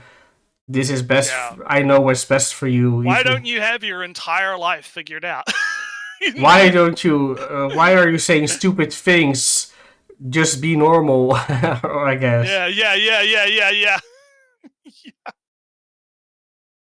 It's it probably is better than Camille or anybody in other all of Gundam, I guess. I mean, even Witch from Mercury hasn't best parents awards, but it's just a nice touch to have a fairly realistic toxic parent in this sense. And they have realistic concerns and motivations that you would expect from a character of this particular age and this world would have, right? And I think that's really good. I think it's very interesting. But yeah, it's good. It's good stuff. It's good to talk about. So anyway, yeah, and also maybe it's another point of the trade that they're not after Machu at all. No, they're not. She's just kind of there, actually. No, it's like, hey, I want a red Gundam and a pilot, and I want my own Gundam back, but I won't go after any of you at all. Zero. Yeah, I just want the Gundams. just don't really care about it. Like, I think the guy at Charia Bowl mentions to the chick the data that we've been collecting from the Quarks, right? Because you've been fighting. It's actually been really good. We like the data. So that's why we don't mind you doing all these fights, because we're collecting all the data from it, and it's great. Also, to make better Gundams. The small detail that Bull knows that the Quarks had two different pilots at point. Yeah, because he can tell. Yeah, because he can tell the difference between the two. Yeah, he's just such a. I think he's a fantastic character. Like he actually is. Yeah, he really is. He may or may not be a complete schemer. But he knows things. Remember what the guy on the train says to the other. Don't trust Charia Ball. Don't trust him. He's slimy. Don't. But also he's like, hey, here's some band-aids for the beating you got, and I'm going to save you with my cool cool retro jetpack, retro future jetpack. Jetpack, yeah. Yeah, it's good. Yeah, he is a really good character too. All of the characters. And he has connections and he can pull them and he knows when to just barge into the colony because being from Zeon is threat enough to not be, actively shot at. So therefore we can just park in the middle of this colony. Yeah. So yeah, he's a fantastic character and I guess in general best character. In that sense, we'll see how it plays out. Let's see how much betraying he does, and maybe he'll be even better. Yeah, who's gonna get backstabbed? Yeah, let's find out. All right, it's a good show. Yeah, it's been good. We'll hopefully be back maybe next week. We'll see what happens. I think sneakily. Let me just really quickly check because all schedules. Whether or not one of us is dying or not. Retsu, I can do one day earlier, but I can't do the weekend itself. Okay, well, we'll figure it out. We'll figure it Yeah, out. you'll I see. wouldn't You'll see worry about a stream pop up. We actually have some. Maybe. We actually have a small set of videos this time. it. Yeah, we got a bit of a lineup. Yeah, we got a bit of a lineup of stuff that we might want to cover. So we'll get to that. All right. Have fun, everyone. Yeah, don't get sick. It's very annoying. Don't get sick. It's not fun. Yeah. Bye. Later.